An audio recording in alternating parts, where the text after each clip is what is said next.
and was only suitable for people aged 18 or over, will almost certainly have an adult theme, and might well contain sex or violence, which are quite graphic. It may also contain explicit language, including sexual swear words. Thanks for listening. But here's what his revelation comes to him. He's kind of got all this stuff like touching, wiping, mourning of the animals. Not wiping, whipping. Yeah. Also, not touching. I am dyslexic. I hope I'm not having like a stroke. Do it live! Fuck it! Do it live! And an atheist almost always becomes supporters of eugenics and abortion. A swine is hungry for nuts. Jesus hates them too. Satan is real. Being a Satanist is an open declaration of revolt against counterproductive received wisdom and mindless rogue tradition. Decapitate her head off. We're done. You're done. Obama! Welcome to the Godless Rebelution. I'm Dan Ellis. And I'm sitting here with my main man, Mr. Four-Eyed Firefighting Ryan. Fucking A, right, you are? With his porn stash. Yeah, it's coming in delightfully right now. If you say so.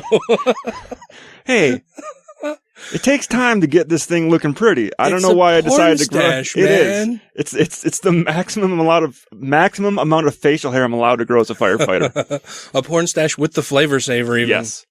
It looks too rapey without it. Oh, does it? Yeah. It looks too rapey without it. Yeah. Okay. I do nickname it the Creeper though. Because it creeps people out. Yeah. I can see that. But I never get ID'd. Like last time I grew out a big bushy walrus mustache. Never got fucking ID'd. Never ID'd at the liquor store, at the bar, at any restaurant. Shave it off, I get ID'd everywhere. I'm the same guy that was here buying a bottle of whiskey from you 2 days ago. Do you not recognize me now? I got ID'd at where were we? Oh, we were at fucking Hoppers the other night having some beers and dinner. And the server asked for my ID and I was like, well, thank you. She's like, what are you talking about? Why are you thanking me? You're not that old. And in my mind, I'm thinking, that old? You're not that old. And so then I said to her, well, I am double the legal drinking age, so I appreciate you asking me. Thanks. I had gotten ID'd at a roadside place where we're just hiking and gotten a beer and a burger there, and she asked for my ID, and I was probably 22. Mm-hmm. So I'm like, oh yeah, I gave it to her, and she goes, holy shit. And I'm like, what? I thought you were way older than this. I'm like, then why the fuck did you ID me? And in the back of my head, I'm going, well, I thought you were cute before you said that. Oh, don't cry. Don't cry. You look fat when you cry. And I was like, well, I've been losing my hair since I was 20. I wish I could remember the name of the comedian who said that. There's a comedian who that's part of his stand-up. He's like, oh, don't cry. Come on, don't cry. No, stop crying. You look fat when you cry. I thought that was funny. But we are not joined in studio tonight by Mr. Matt. Even though he promised. Well, I don't know that he promised. He said he would probably, maybe, possibly, definitely, maybe be here. But he had external circumstances that did not allow him to be here tonight. Yeah, I got a text message so I was in the office today and in meetings all fucking day. I'll be doing that again on Thursday. I'm so excited about it, I can hardly contain myself. But, so just when I happened to check my phone late in the afternoon, I saw a text message from you that said, I trust you were contacted by Matt or something like that. Because we know Matt's not technically advanced all the time, so I know he doesn't do group text. So I'm like, well, did he text just me or did he text Dan as well? So then I look, and indeed I did have a text from Matt that said something like, he wasn't going to be able to make it and it just said, sorry, not going to be able to make it. Car totaled on Saturday or something. And I was like, oh shit. By the way, Matt's also very vague in texts. Yes. They're sweet and to the point, but then you have to ask more questions. So I just replied. I was like, oh shit, the car's totaled. I hope everybody's okay. Yeah. So I replied and said, well, I hope everybody's okay. Hope nobody got hurt. And he replied and said that Danielle broke her hand pretty good. So that sucks. Yeah. I still don't know exactly what happened. But then he said that he was going to try to Skype in tonight. Then I got an email from him later that said that their doctor appointment ran late and he didn't have a microphone. So he sent along some sound clips for us of him mattizing some news articles. So you will get your weekly dose of Matt. Weekly dose of the Matt. Or if you listen to the same podcast every day for the whole week, it's a daily dose. Sure. Put it on repeat every day. There we go. You can just trim out his little clips. But he sent us 3 news stories that we can play. And they actually sound really good for not having a microphone. Yeah. I'm not sure how he recorded them. The computer speaker underneath a blanket. And I don't know what he did. He just I wasn't expecting anything from him tonight after he said that he couldn't Skype, and then he sent us these 3 sound clips. In his email, he says, "So I'm hoping these can be played during the show for a more organic feel and balanced in post, but if not, I understand. Have a great show and happy Halloween. Throw in a limey from me to Dave Morris at some point." So there you go. Limey Dave Morris. And actually, speaking of Limey Dave Morris, he sent us in an email as well. Let me get to that over here on... I think he's one more down. Up. There it is. Yay! It's a rather lengthy email. I'll just address the top portion of it in tonight's episode. And then I'll probably just send you a reply, Dave. But it says, "Hey," and I would put on a sexy British accent because Dave's got a great voice. But yeah. But you're not sexy. No, and I can do a decent British accent, but I can't do it justice, especially when it's Dave's voice. So, Dave says, "Hey, what will you talk about when the election is over?" The usual. We're going to be getting back on atheist-related topics. We'll still be doing the news stuff and bashing Trump from time to time. All of the heinous fuckery that happens around religion. I mean, there's probably a lot of preachers out there that have been raping kids, and we just haven't had time to talk about it. And as part of a transition into, or from politics more into atheism this evening, we have lined up some articles dealing with Donald Trump and religion/bullshit. So that will be a nice transition as we move forward. Not to say in 2 weeks there won't be some more fuckery going on in politics that we will most likely be talking about. Yes, the election is what? 2 weeks. 2 weeks away. From today. Yes. Fuck me. 2 weeks. We are recording on Tuesday, October 25th. Yes. This is episode 129, by the way. Holy shit. Our Halloween episode. Woo! You know that shit ain't real. What? Me going, woo? Well, that's real. Yeah. But the guy that's standing in the corner right now with the sheet on, he's not real. Well, he's there. But he's not a ghost. It's just, it's Creepy Harold. I don't know what the fuck. Go away, Creepy Harold. But yeah, we've got some stuff lined up from Donald Trump and religious nutbags who think that God has called him to be our next president. Yeah. It's funny how God calls all of these Republican candidates and then shits all over their campaigns for some reason. Like, I would expect Donald Trump's campaign to be like, wow, he's the first president to be at 100% of the ratings. Instead of like, oh, you're what, 10 points behind now? And why would God pick such a flawed fucking vessel? Yeah. Oh, because he's more relatable then. No. People can relate to a fucking billionaire. Are you shitting me? Who's been rich his entire fucking life. Born with a silver fucking spoon, Mr. Billionaire, who is so relatable. Yeah, because everybody runs their own fucking TV talk show and owns properties all over the place and has a string of failed businesses behind them. And has their own private Boeing 747 with gold fucking toilets in it. And likes to grab women by the pussy. Well, that's not akin to just rich people, though. I just kind of hammered that whole thing, didn't I? We're on a roll, and I'm like, grab him by the pussy. Well, I mean, there's a lot of perverts that are, like, not rich that do that as well.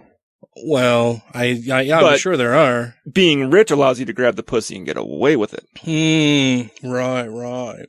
So I went to a Tool concert last night. Yeah. It was fucking awesome. My kids got me a ticket to the Tool concert that your- for Father's Day. Yeah, I remember when you talked about that on the shows. Yeah, that was my Father's Day gift from the kids, and they could only afford 2 tickets, and since Tool isn't exactly my daughter's favorite, and my son is much more into them than she is, he went to the concert with me last night, and I had a great time. As we left the concert, my son turned to me and said, "That's one of the loudest concerts I've ever been to." And I thought, okay, it's not just me. It's not just, if it's too loud, you're too old, because it was fucking loud, man. Like, I could feel my clothing vibrating on my body as I was standing there listening to the music and watching it on stage.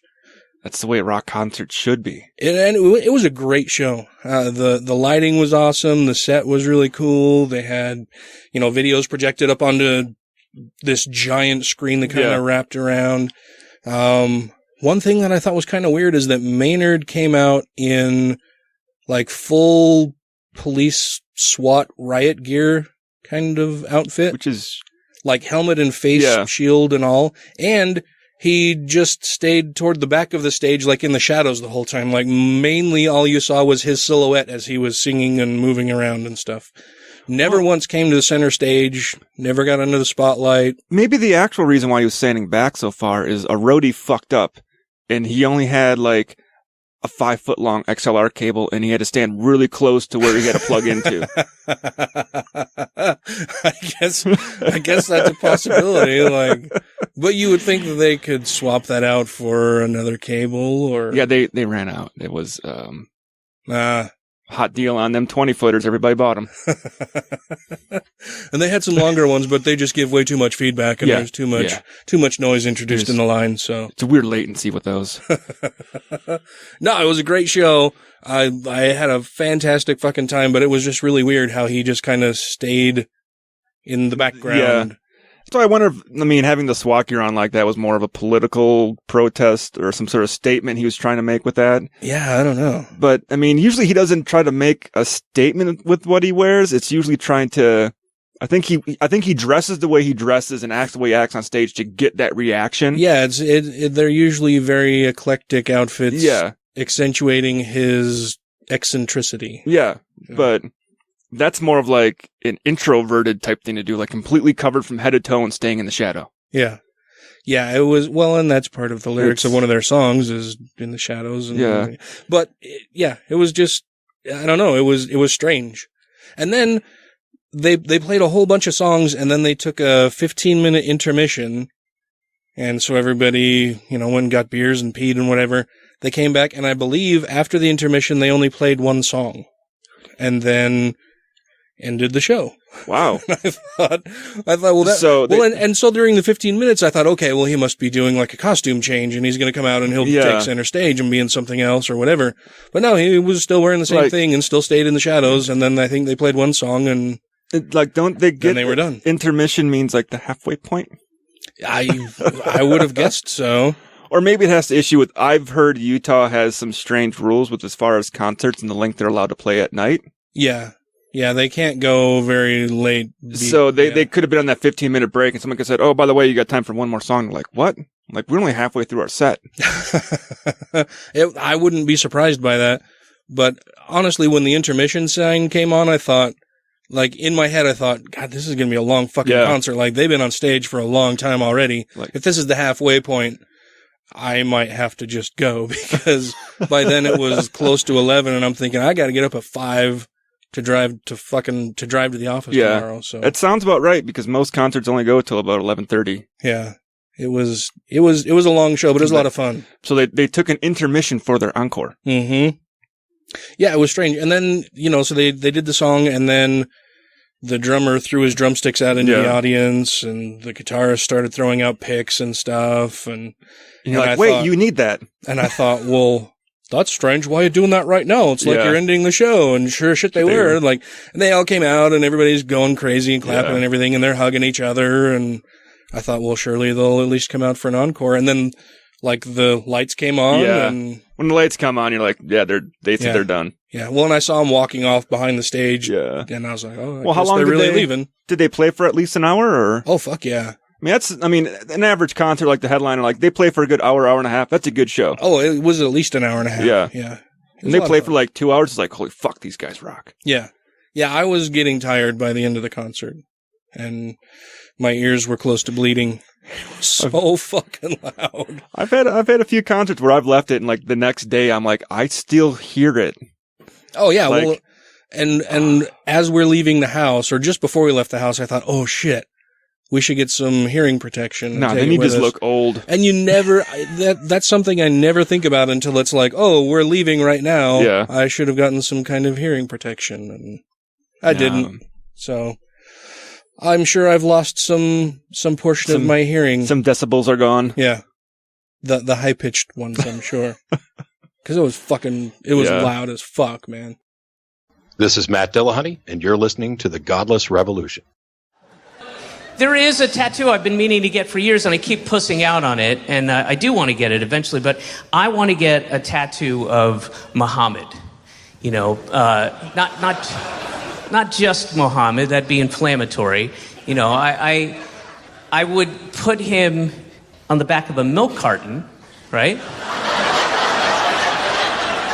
And then it would say, "Have you seen me?" See? So it's a clever way to do it.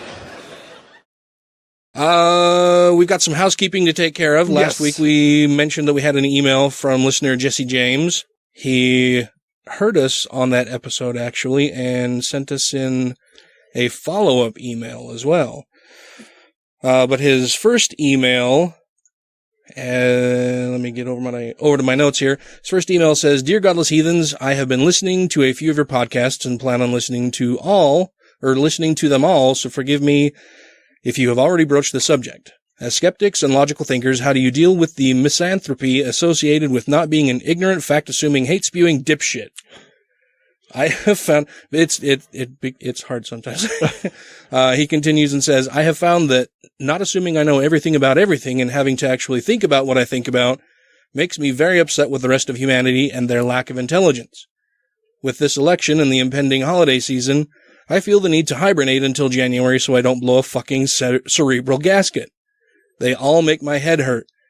Can you go postal with logic as your only ammo? Help! I don't have a podcast to fire the logic from. I am unarmed with a pocket full of bullets, and I'm surrounded by religious zombies, and they are out of brains." So in the second email he sent us, he kind of gives a little more background on him. It's quite lengthy. I don't know if we need to read that one specifically, but he goes through his family's really religious, and he's raising kids, and he's raising them in an atheist household, and they're cool with it. But his family isn't, and he still has to function around his family at holidays and all his family functions where they like to pray before opening gifts and do all this stuff. That's some fuckery. Mm-hmm. Which isn't fun all the time. But I know my tactic has always been when I'm talking with guys or people who are very religious and they're not getting off of their soapbox of it. And it sounds like you already know a lot about religion, I'm guessing, from the sound of your email. You were raised in a religious household. You've been around it for quite a while, so you know a lot of their talking points. So knowing a lot of their talking points, if you can take their talking point and get them to turn it on its back on their own, by just simply talking to them and talking them through it, and getting them to say what you are wanting them to say on their own. So that way you're not attacking them, just asking them questions that lead them down a certain path, where they're like, oh shit, yeah, you know what, that's kind of bullshit. I never thought about it like that. I mean, just by asking someone else questions, getting them to think on it and mentally go through it themselves, sometimes gets them to a realization that, wow, this is fucked up. Yeah, I don't know. I guess it depends. It depends on my mood and the audience that I'm speaking with, right? Like, there are some people that I don't know, and for whatever reason, they feel like they know me much better than they clearly do. And they'll come on my Facebook timeline and make whatever shitty comment or do whatever shitty thing. They'll send me a message, whatever. And usually for those people, I respond in kind more often than not. Like, if they're a shitty fucking human being to me, when I've never heard from this person before, I don't know who the fuck they are, I couldn't tell them from Adam, and they come on my timeline and they say some horrendous shit to me, I respond in kind, more often than not. You know, if they're a giant asshole, then I'm a bigger asshole. And I don't think I am by any means the smartest guy around, but I know a few things, and I can word things pretty well, especially if I'm typing and have some time to think about it. And more often than not, I'll send them a response and then I never hear anything from them again because they don't want to deal with me anymore. And I'm fine with that. I'm happy with that because I was living a fine and happy life before they entered my life with their shitty attitude or bullshit thing that they posted. And I will be even happier knowing that I won't hear from them again. Yeah. So that's how I deal with people like that. Family and friends. See, I know with family, I've talked about my very religious aunt on here before, and we have come to an understanding that when it's a family function and we're all around, that it's, hey, we're not going to bring this stuff up. Like, we're family. Let's just be civil with each other. We don't need any arguments about this. We don't need to go crazy postal on this. I know whatever I say to you isn't going to change your mind, and you already know whatever you say to me is not going to change my mind. So why waste any breath on it? So we've kind of come to that agreement in our family with that. Being that in my family, my aunt's the lone one out. She's the religious one, a bunch of heathens and non-believers. So your situation is a little different because you're the heathen amongst a bunch of believers, which makes it harder because they might not be so willing not to be giant dick bags. Yeah. Or they might not hold back on it and try to do a live and let live type thing where it's like, if you just let me be, stop criticizing me for my life and that kind of stuff, I won't call you a fucking dipshit.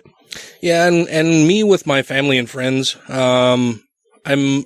with my family, it just kind of is a non-starter. It's a non-subject.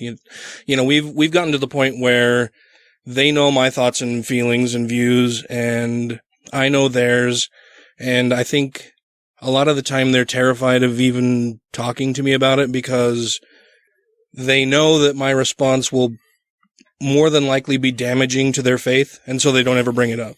Like my dad has started going to church again, and he hasn't really talked to me about it at all. Because he knows what he has to say. Yeah, it's apparently to him it's this hugely important thing that he feels is so important that he has to share it with my children, but knows that he won't, but he doesn't have the nerve or the intelligence or the knowledge to do it in front of me while he's speaking to my children so that I can counter whatever he says. He pulls them away and discusses it privately with them and gives them, the Mormon, the Book of Mormon and the Doctrine and Covenants and gives them the whole Mormon quad thing. And tells them that they should read it and it's important. And, he goes to church every Sunday, but he won't talk to me about it as his only living child. Yeah. Because why?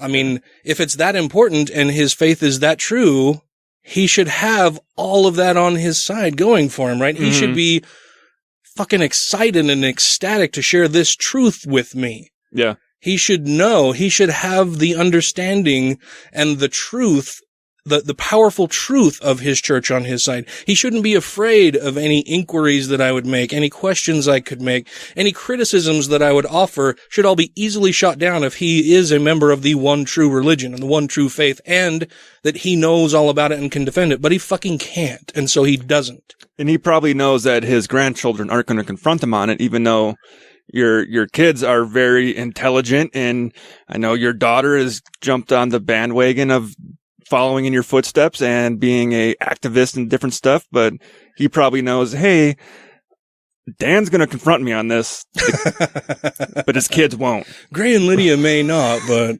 I'm sure that my son would. My grandkids may not, because I'm still grandpa to them. Yeah. But that's the part of this that bothers me so much, though, is that if he did know that the religion was true, and if he did have truth on his side, there should be no question that he should be talking to everybody about it. And every argument against it would be easily defended if it were the one true church. If it had that standard of truth, there would be no question about it. It could withstand any challenge, any inquiry. And it clearly can't. And you hear this coming from the LDS church leaders who say, doubt your doubts before you doubt your faith. Yeah. What the fuck are you talking about? I should be able to have these doubts and come to you as one of the leaders of the church and express my doubts and say, what about this? And you should be able to give me instantly as a leader of the church an answer that would squash those fears or those concerns. Instead of saying you need to pray on it. Yeah. Yeah, you should be able to provide an answer that would easily reconcile any issues that I would have with your church. And the fact that they can't is really telling. Yeah. And I also think that when talking to people on this subject, or any subject for that matter, sometimes taking the firebrandy David Silverman approach isn't always the best to go straight at him with, you're fucking stupid. It's not, I mean, it works. I love David Silverman's approach on things. He gets shit done, but sometimes you need to take that approach and talk to them civilly and calmly in a manner in which you seem non-threatening and you're not attacking them. Don't give them any reason to think you're attacking them on their faith and get them to talk openly about it. But as soon as someone ever says to me, well, Satan put that there to test you, I'm like, I'm done. Because you're going to use that as an excuse for everything, and you're not going to talk about anything in any logical manner when you start saying Satan did it. See, and I've never heard David say you're a fucking idiot to somebody who's religious. He's very, and that's just it too, is that people say he's a dick or he's an asshole. And I've never seen him be a dick or an asshole to somebody. He's very plain spoken. He's not going to pull any punch. Like, if what you're saying is nonsense, he'll tell you that's nonsense. Yeah. It's a scam. Religion is a scam. You're a victim of a scam. You should realize that it's not true, and here's why. But people, because their religious identity is such a huge part of who they are, it becomes a part of who they are. Yeah. It's not just what they believe. It is who they are, and their for a lot of people. And so when you tell them that part of who they are is nonsense, they react really poorly to that. Yeah. And that's where I'm kind of going with that approach. Most people take that as an attack on them. You're not trying to attack them, but the way that person is going to perceive that is as, well, you're attacking me now. Yeah. And as soon as someone perceives you as attacking them, they're going to shut down. Yeah. So what I do with my other religious family members, and it hasn't always been this way. When I first was out as an atheist, I, much like you, Jesse, went through the very angry stage and was just like, religion is bullshit and you're all fucking stupid and why do you believe this and who the fuck are you to tell me what to do and why are you taking 10% of my money and you're all kid fuckers and rapists and you're abusing people and it's all a scam and this is yeah. So I went through all of that rampagey stuff a while ago and it all really still pisses me off. But I've also learned that approaching people who are believers with that kind of attitude isn't going to help anybody, really. You know, it can help push the Overton window to a side so that then somebody else who comes along who is who takes a softer approach may be able to get through to them a little easier. So it's still a valuable tool sometimes for some people and in some situations, but it's not something that I want to use as a general rule, as I discuss things with people, especially family members who I want to maintain a relationship with, or a one-on-one conversation with somebody that you might have. Maybe they would come around if you talk to them in a certain manner, but as soon as you go after them as hard as you can, I think people just shut down whenever you take that approach. Yeah, and with my family members, like I said, we've kind of come to an understanding with each other, right? They know that if anybody asks me a question, I'll happily answer it for them. And I do it nicely. And, like my grandmother actually one day, a couple of years ago when I was over at her house, started asking me questions. And after a few questions, she just stopped because I think she was afraid of the answers that I was going to give, right? But, she just asked me like, so you're an atheist? What does that even mean? And it was nice because she's actually asking me questions instead of saying, you believe this or you do this. Yeah. Which is key also when we're talking to religious people. I try to not make the mistake of assuming that I know exactly what they think because everybody's religion is personal to themselves, right? Everybody believes in a certain set of whatever church they follow or preacher they listen to or pastor who they learn from. They all pick and choose what they believe. Yeah. that's why there are so many denominations and so many churches around. So I always try the Socratic method with people. If they want to have a discussion, I start asking them probing questions about what they believe and why they believe it. And, usually that goes pretty well and it gives them something to think about. With my LDS family members, they'll start asking me questions about why I don't believe, and I'll start asking them questions about why they do believe. Mm-hmm. And then I'll ask them questions about, well, did you know that, church doctrine teaches this? And I'll spout off some fucking crazy thing about the LDS church, like that God lived somewhere in outer space and traveled to Earth to impregnate Mary himself and had physical sex with her. Like, do you know that the church teaches that? The collab. or do you know that Joseph Smith had multiple wives? Because for a long time, and LDS people didn't know these things. Yeah. And that he was arrested for being a con artist. Yeah. The bring up the Kinderhook plates or the Book of Abraham, all of these real big problems with the LDS faith. Or even the Noachian flood that I still don't know how anybody fucking believes that bunch of nonsense. But you start asking questions about that and they'll either leave with more to think about and will come back to you with more questions, or they'll just drop it because it's fucking scary to them. Yeah. They're terrified that they're going to lose their faith. And coming from the religious mindset of a lot of people, it's if they lose their faith, so they're in this mindset of being religious, and that if they don't believe in God, that they may go to hell, or if you're LDS, you won't get to the celestial kingdom, or you may end up in outer darkness, right? And they don't want that. So they don't want to have any doubt creep into their mind. They want to live in a little bubble where they can continue at least pretending to believe most of what they think they believe in their head. And they just, the LDS church has this thing of, take your doubt and put it in a box and put it on a shelf and think about it later, pray about it, whatever. That's a big cellar full of fucking shelves with boxes on it. So they just kind of put it on a shelf and they try not to think about it. And so if you start challenging those ideas, they'll either get really upset or they'll just stop. And hopefully you've planted a seed that will grow, and their doubt will grow, and they'll go and talk to their religious leaders, and they'll start doing their own research and looking into these things. But if you want to maintain a relationship with your family, just try to be open about it. Be who you are, be honest, but be as kind as you can be.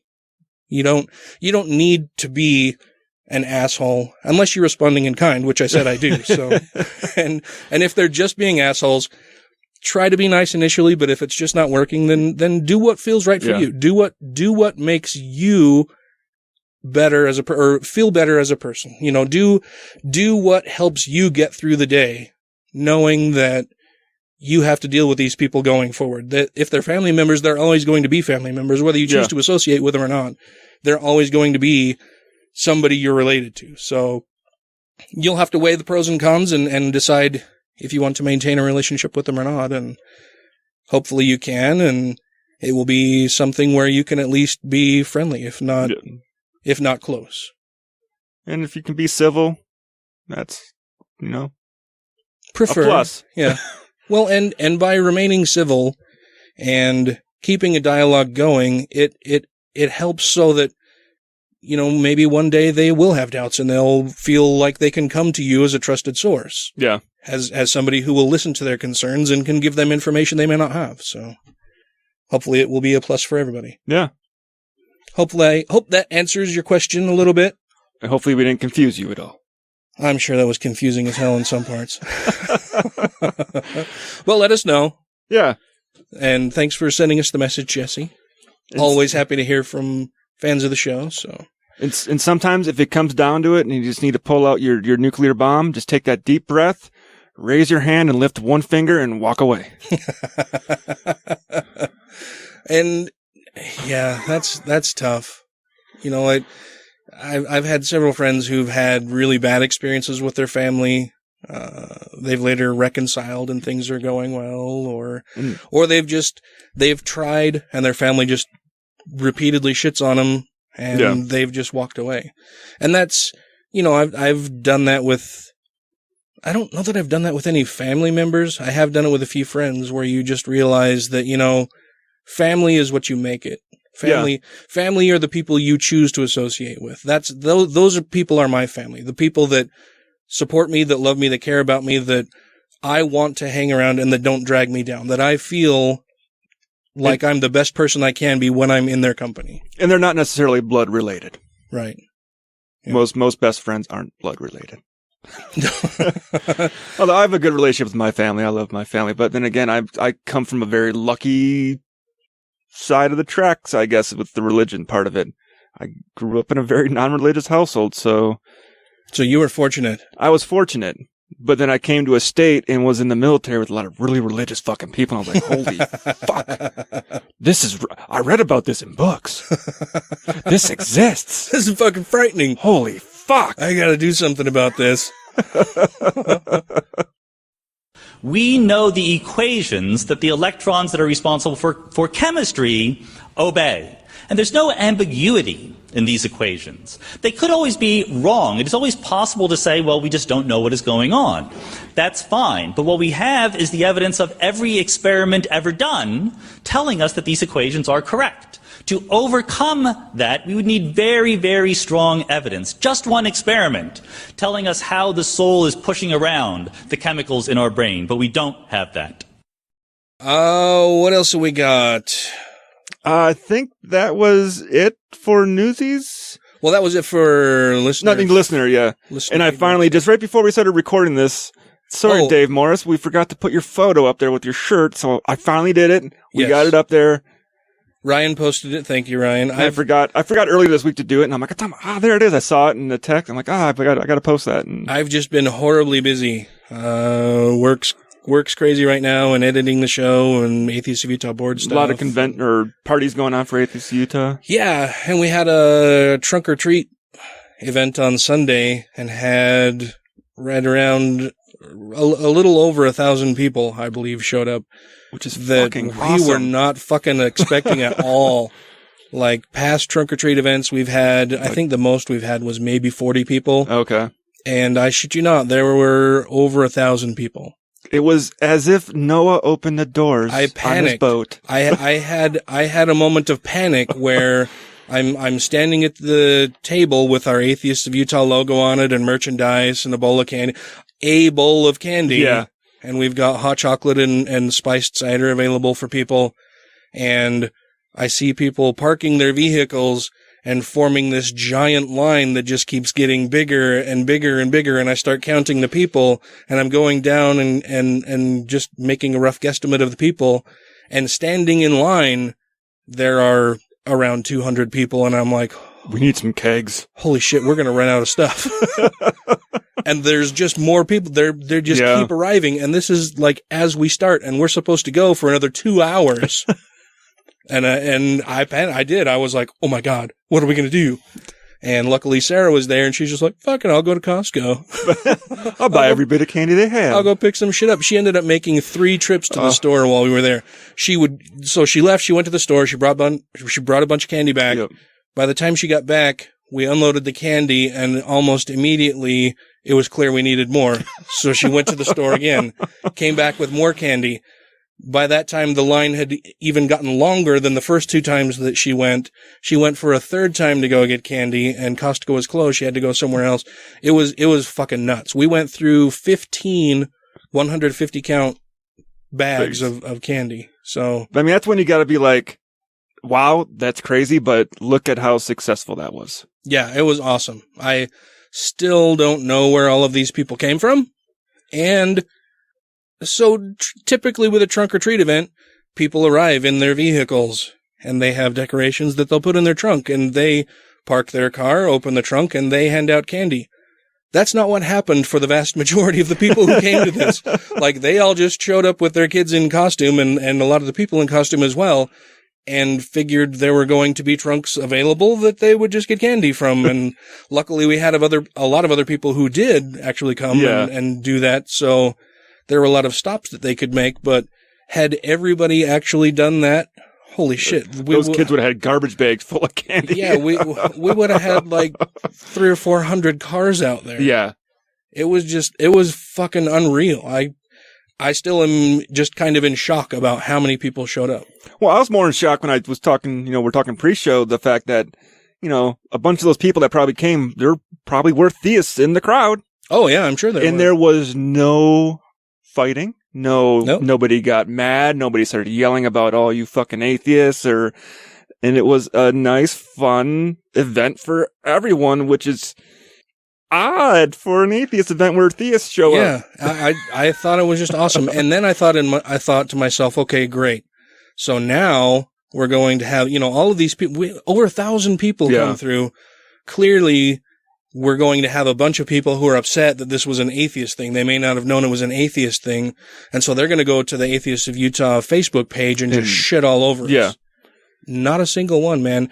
Every bit of feedback that we got was very, very positive. They all had a great time. Thank you so much for hosting it. And I thought, that's fucking awesome, man. And that's what we need to see more of in these communities. Everybody's atheist community is people being like, oh, wow, I'm a theist, but I had a great time hanging out with these atheists today. This was really cool what they did. Oh, yeah. Well, and so what I loved about it is that we held it on a Sunday, and these people came out in costumes for the evil holiday of Halloween, right? That they're celebrating with their kids. And their kids just came out and had a great fucking time.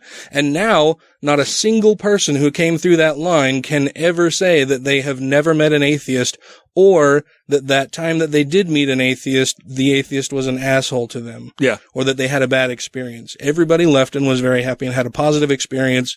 I think it was a huge success. It was awesome. Tons and tons of exposure for us. So maybe we just need to make a sign that says positive atheism for these things. Yeah, we could.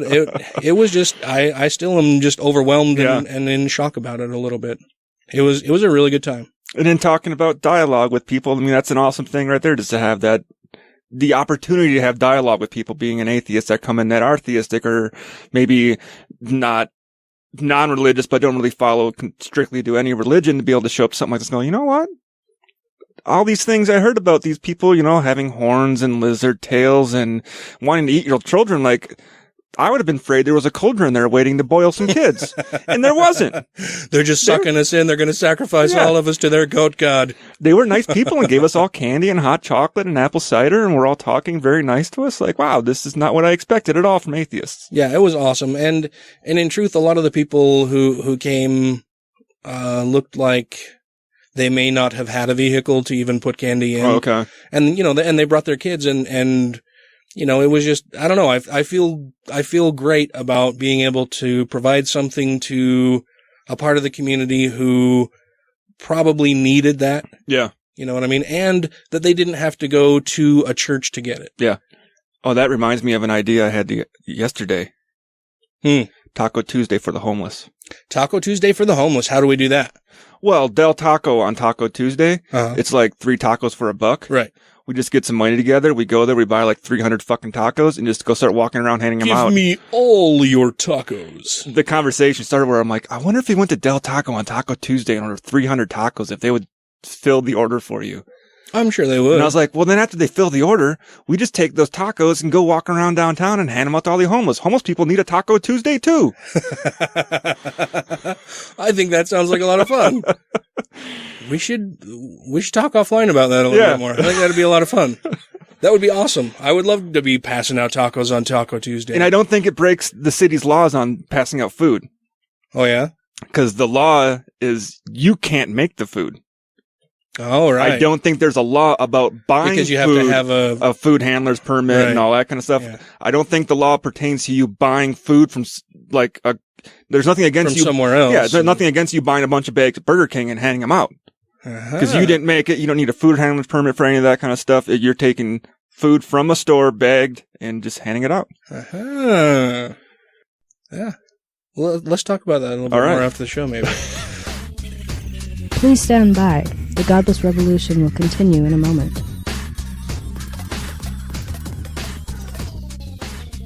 But, as an atheist, I would love to see peace on earth, world peace, via religions. I'd love to see the religions of the world come together and do the thing that they purport to truly want to do.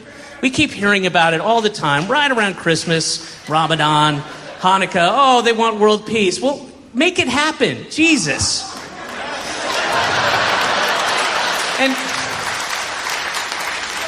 And here's an idea. I have an idea for how to maybe potentially make it happen. What we do is we get all the world's religious leaders all together, right? We get the Pope and all of his archbishops, and then the people who infight in the Catholic Church get the Roman Orthodox and the Greek Orthodox and the Church of England, and get them all together with all the rebbes and rabbis from the different sects in Judaism, or ultra-Orthodox Judaism, and the Haredi, and get them with the Muslim clerics and the imams and the Sunni and the Shia and the Wahhabis, and get them together with Methodist ministers and Baptist preachers, and get them all together for this like Davos G7 style summit, right?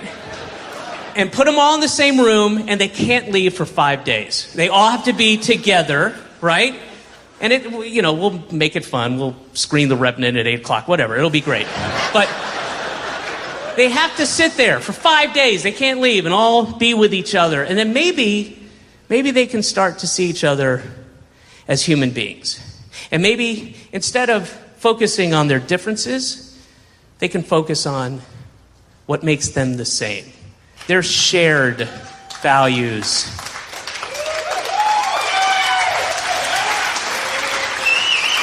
Raping children. And then maybe they'll come together and they'll see each other as brothers, kindred spirits, and offer tips on how to best rape children, cover up the crimes, and then shame the victims. And then, right, maybe then we'll have peace on earth. Yeah, all right. Great. Fantastic.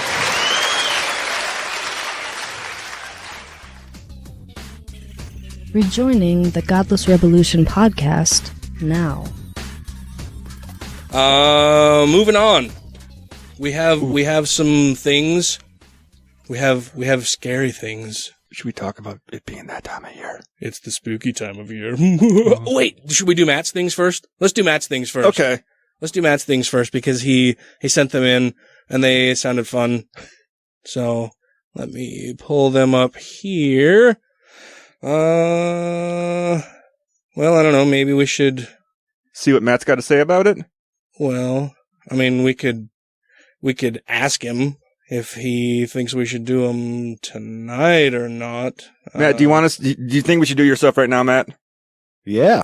Okay, we'll do it right now then. Are you sure? I mean, you sent them in to us. It's totally up to you. Yeah, if you don't want us for sure. Oh, okay, sure. right. Yeah, we can do that. Yeah. Let's see. The first one he sent in. Well, and actually, I don't know that I have these in correct order. This is the order in which I downloaded them. This one says Glenn Beck sort of endorses Hillary Clinton. Conservative political commentator and Ralphie from A Christmas Story all grown up, Glenn Beck. All of his descriptions of people. He is a bit of a wordsmith. Has tried to alienate both of his remaining fans by saying that the election of Hillary Clinton as president, by refusing to support Donald Trump, is, quote, a moral, ethical choice for Republicans. Beck took time off his job as a part-time Aryan Muppet to write on Facebook that every voter had to decide for themselves what constitutes a bridge too far.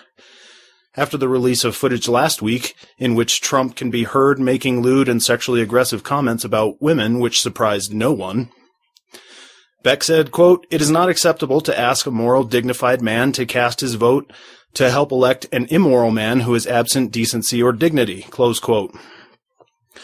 Beck wrote that without realizing that no moral, dignified person had ever planned to vote for Trump in the first place. True. And women can vote too, Glenn.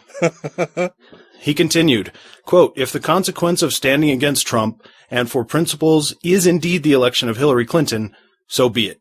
Oh. At least it is a moral, ethical choice," close quote. Beck has joined a growing chorus of conservative leaders over the weekend who are appealing to Trump to withdraw his candidacy for president, adding that a vote for the businessman was, quote, "validating his immorality, lewdness, and depravity," close quote. Republicans have long held that those attributes should remain hidden in their candidates until after they get elected. Trump appears to have made enemies among the GOP by showing his hand too early. There you have it. Glenn Beck says to vote for Hillary.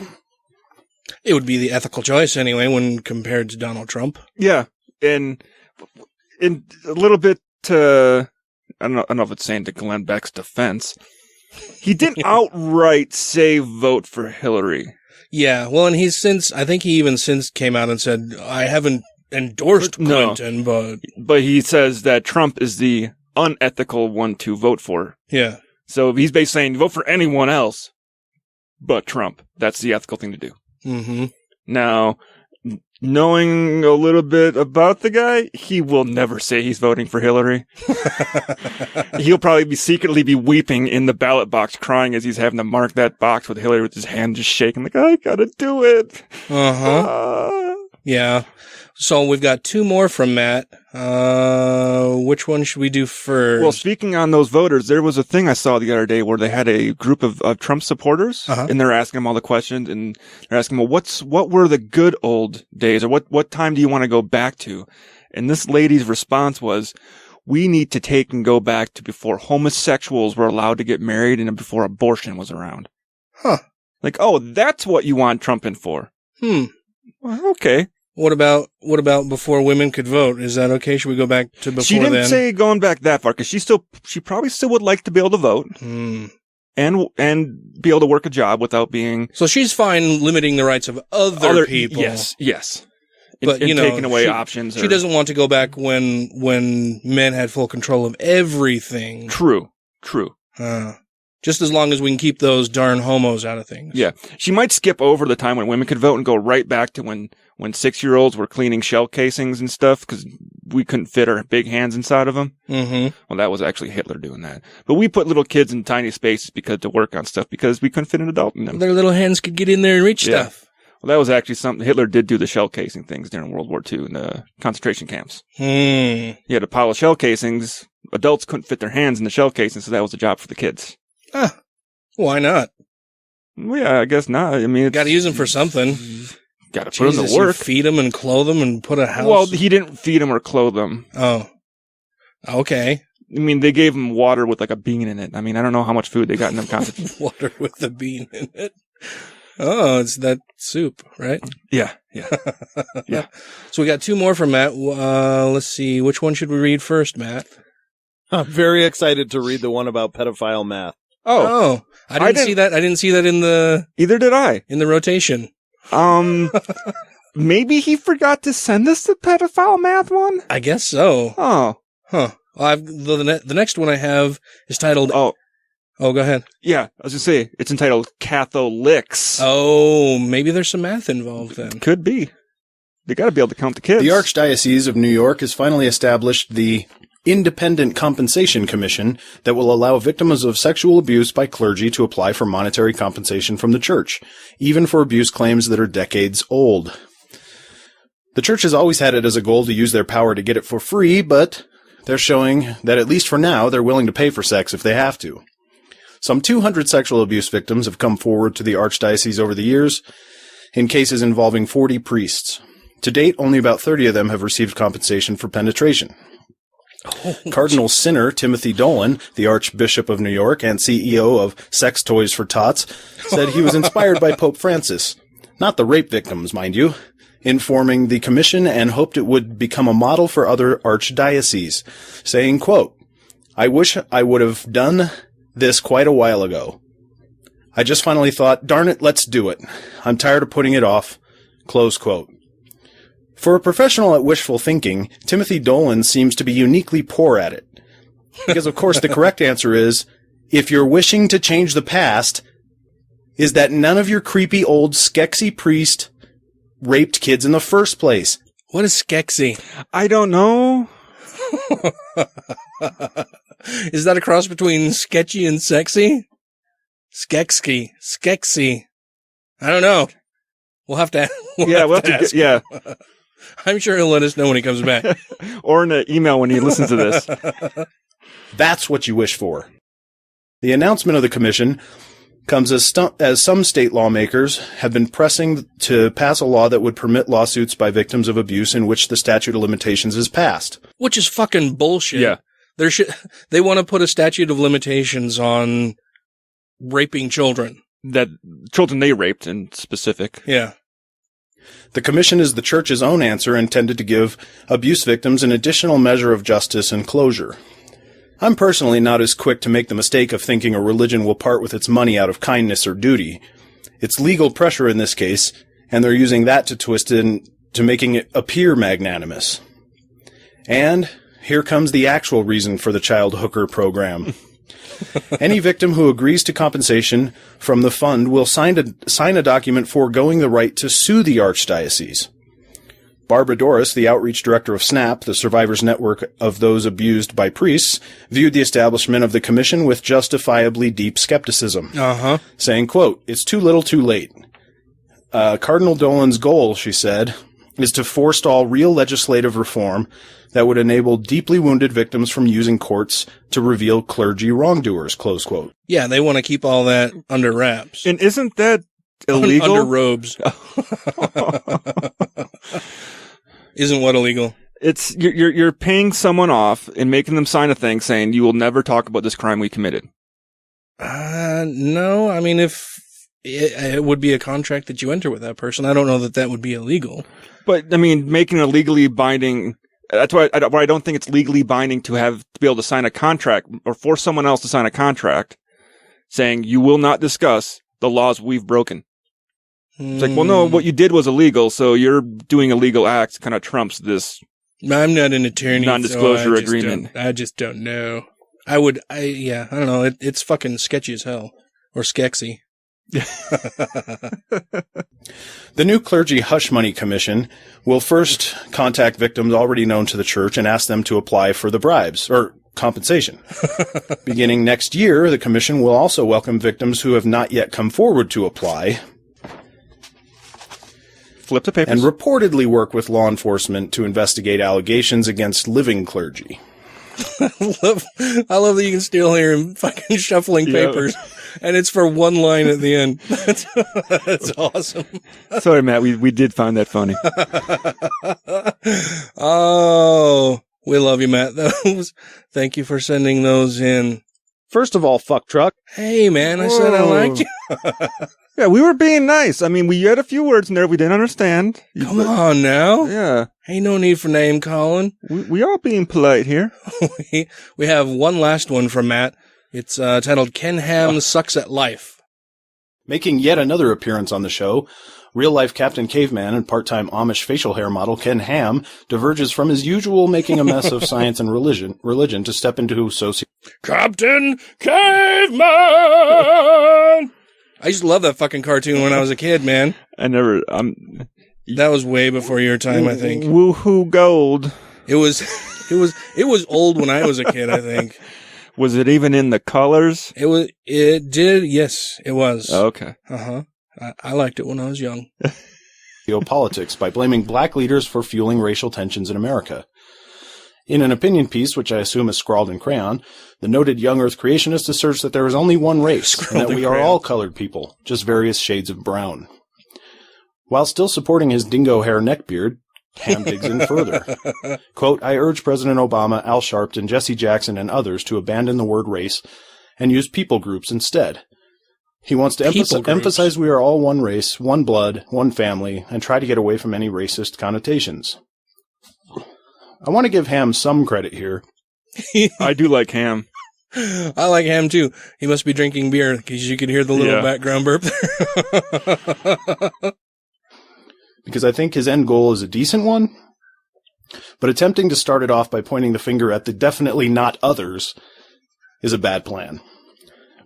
But let's not forget that Ham is a major proponent of the 6 to 10,000 year Earth, rather than its actual age of 4.5 billion, meaning that he's off by 4.5 billion. He's off by the whole thing. So it shouldn't be a big surprise that he's missed badly here as well. But even if well-intentioned, Ham's conclusions and his calls for change are woefully inadequate. And his simple rewording of race to people groups is nothing more than labeling and does nothing to solve the us-them problem.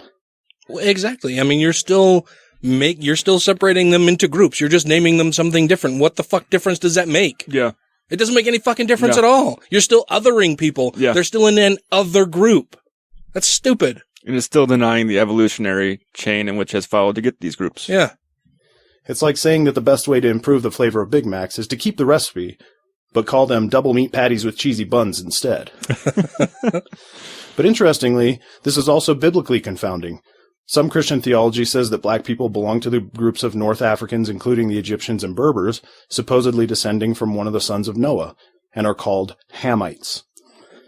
So it seems that even when the very light brown-skinned Ken Ham makes an attempt at something outside of the Bible or science, he still somehow manages to mangle both.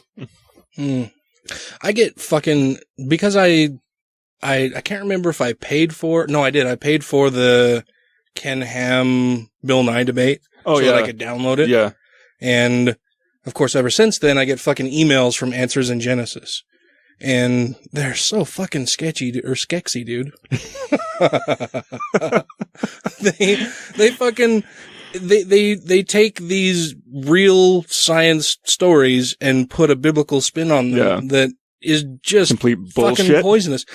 I have learned a few a few neat things by reading the Answers in Genesis thing, and then I laugh at the fucking spin that they put on it. It's like Jehovah's Witnesses do all the same stuff.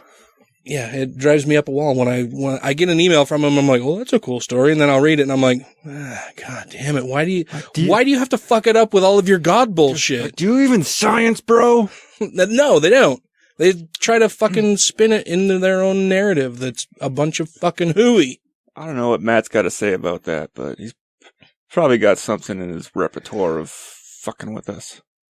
There's never been an organization of a collection of ideas in the history of mankind that's been more wrong about more things more often in more ways than religion ever. They get every single answer wrong about everything all the time. Well, then why do they call it Answers in Genesis? They're looking in the wrong place. You find some answers, but they're all wrong. And then they try to fucking, shoehorn them into their own fucking narrative that makes them even worse. And they'll have to ignore certain data points in order to get it to fit that narrative as well. Yeah, as much as I love sci-fi and fantasy and all that stuff, I still am baffled by the proliferation of ghost hunting shows that have taken over cable television. Every channel has a ghost hunting show suggesting that there is, in fact, life after death. I have a question for you, a logical one. If there were life after death, don't you think that would make the news? Sure it would. That's a news story. You wouldn't find out about it on the Travel Channel. That is front page news. You wouldn't be able to get away from it. We'd be freaking out. You'd turn on CNN and be like, "This is Whoop Blitzer tonight in the Situation Room. Now there's ghosts. Run!" Someone would say something. It wouldn't be a bunch of ex-sports bar bouncers bumbling their way through an abandoned hospital with a shaky night vision camera, freaking out about everything. "Bro, did you blow my neck? My arm just got cold, bro. What? I just saw a thing move, bro. Oh, bro, so cold, bro. So cold, bro." All right, on to Halloween-y stuff. I don't know. What do we got here? A portal to hell. Oh, yeah. So did you know in Gary, Indiana? What about Gary, Indiana? Back in 2011, this house was like a portal to fucking hell. It's named after creepy people. That's what it is. You wanna, what comedian is it? He's like, you want to make sure that your kid grows up to be a creep? Name him Gary. And I always liked the TV show that used to be on called Erie, Indiana when I was a kid. I never watched that. I liked it. It lasted like one season, and now it's on Netflix for that one season, and I rewatched it. I'm like, better as a kid. Yeah, it doesn't. Some things just don't hold up, right? No. But anyways, so the story we got pulled up on the screen right now it's a newer one, but I'm going to go over the background behind this story first. Okay. So this paint a picture for us, Mr. Duffy. This woman here, Latoya Ammons. Oh, yes. like the Bundys. Uh-huh. So, like the biblical stuffs. Well, no, I was going with the crazy guys that were taking over the refugee and the Mormon refuge stuff. in Oregon. Yeah, the Mormon name. Yeah. So, she has 3 kids, and they're living at home, and shit's fucking getting weird. And well, one day the cops... It happens with 3 kids at home. Well, wait till you hear this shit. So one day, Child Protective Services and the police report to the house. The house is all in disarray. It's a slummy house. Like there was even, I don't know if this has got the photo of the house, but the house is ran down. It looks like an abandoned home. Well, they go inside and the grandmother is holding the hand of one of the children who is walking backwards. Is it severed? No, no, he's still attached. Okay. But the child is walking backwards from its grandmother. The child walks up the wall, across the ceiling, and then plops down into the chair next to his grandmother. What? And the cop and the Child Protective Services saw all this. I call bullshit. I would instantly call bullshit. But that's what the cop reported. Yeah. And then they went, and then they had to go, then they went down into the basement of the house, and they found all this creepy, like, stuff, and there's burnt stuff up down there, like they've been having some satanic rituals going on, and everything's just going fucking crazy. And at one point, I think she said it was a jar of ranch or whatever, started floating across the room as like a poltergeist and shit. Hey man, ghosts love salad. So, Frodo Baggins, I can't remember the guy's name from this American travel channel that did the Lord of the Rings? No, I call him Frodo Baggins. It's not his actual name. His last name's like Baggins, but his first name isn't Frodo. Oh. He's the guy that always wears the stupid like afflicted t-shirts. He's like, man, I thought we got ghosts in here. You mean affliction t-shirts? Yeah, that's how broy I'm not. I can't even get the shirt name right. Oh, Zach Baggins. That's his name. Zach Baggins. Zach Baggins from Ghost Adventures. He catches wind of this place. Ooh. He's like... Smelly wind. Probably because the house was a wreck. Latoya farted. She did. It ain't a good fart. Smelled very sulfury. Like the devil. Exactly. Devil was coming out of her Ooh, poop. that fart comes straight from the devil. Straight out the poop. Straight from the straight from Satan through the poop hole. So he buys this home. Uh-huh. And of course, since he's got his own TV show going on, he's confirming all of this. Oh, well, of course. And he's making a documentary about the whole thing. I'm documenting this bullshit. Pretty much. This is true bullshit. And what evidence did he provide that any of this actually happened or that the house is haunted? Well, all I could find from his stuff was some 2020 things where he's talking about, well, the cop said this stuff happened, and he had these experiences in there, and they found all this creepy stuff in the basement, and Child Protective Services said they saw it too. I mean, nothing besides that. But people say they saw some scary shit, and so I believe them, and clearly that means there's ghosts. And I didn't want to find out more about what he had to say because I didn't want to pay the $3 on Amazon to buy the movie. Why? It sounds so interesting. Actually, I don't know if it's out yet. I just saw all the previews for it. Yeah, because this article is from February 2000. It's probably out now because there's a whole shitload of previews for it of his movie coming out just about this house. Oh, dude, I remember last year around this time they had some fucking stupid ghost hunters thing about I think it was the Amityville Horror Home. And this ghost hunting troupe of dipshits went in there doing their ghost hunting stuff, and they made a demon trap box or whatever. I watched that. That was the God. stupidest thing. It was a plexiglass cage. So fucking, and it was so, it killed, like the whole time I'm watching it, they're in there like, oh, it's so scary, did you hear that? Did you see that? What's going on? Yeah. Let's take a commercial break. the thing that got me with the plexiglass box, like, okay, this dead demon is so powerful he can haunt you and torture you, but he can't find his way out of a plexiglass box. You're gonna trap him in some plastic. Yeah. It's fucking dumb. And like I said, they kept taking commercial like, oh my God, this is so scary. We need let's to pay let's take a break from our sponsors, Del Taco and Pepsi. Well, it would have been nice if they could have gone into this house. But since Zach Baggins, or Frodo Baggins, I'm going to keep referring to him as. Well, it's Zach with just a K. Yeah. He bought the property. He bought the home. He now owns the home. And guess what? No other paranormal investigators are allowed inside. Well, it's just for their own protection. That's probably what he's saying. But it also makes it so that if he makes claims, no one else is allowed to come in and investigate claims or back his claims up. He gets to be the sole person making these claims and making money off of this hype of bullshit of Only I am knowledgeable and powerful enough to withstand the torment of the demons that dwell within, sir. You would think that would be the case, but apparently he couldn't handle the torment of the demons and had the house torn down. The hell you say? But not only did he have the house torn down, he had the house torn down and all the parts from the home put in a shipping container and locked away so that way no one can get a chunk of the possessed home. So the demons can float through walls, but not through the walls of a shipping container? I guess not. He probably lined it with some special stuff to like keep the evilness inside the box. Or he just literally went out and burned it, and he's going to make up a story about how this house is so evil he had to put it into a shipping container so that it would be protected. I see another documentary on the horizon. Of the haunted shipping container? Of dismantling the house and putting it in a container for everyone's protection. But people believe we're gonna ship it out to the middle of the Pacific and push it overboard. It's gonna go into the Marianas Trench. And then the sequel to that will be, all of this marine life has been dying in the area, and clearly it's because of this haunted cargo box. There's one giant shark who looks kind of ghostly. Oh, what a bunch of fucking nonsense. Yeah, it's kind of bullshit. My dad watches all of that kind of shit, like all of the ghost hunter shit, all of the psychic fucking nonsense. I was over at his house a couple of years ago, and he was watching one of the stupid fucking ghost hunter things, and they set up as part of their ghost detection thing. They lean 2 2x4s. They're like 5 foot long 2x4s that they lean rather precariously in an A-frame together, so that just the tops of the 2x4s are touching each other.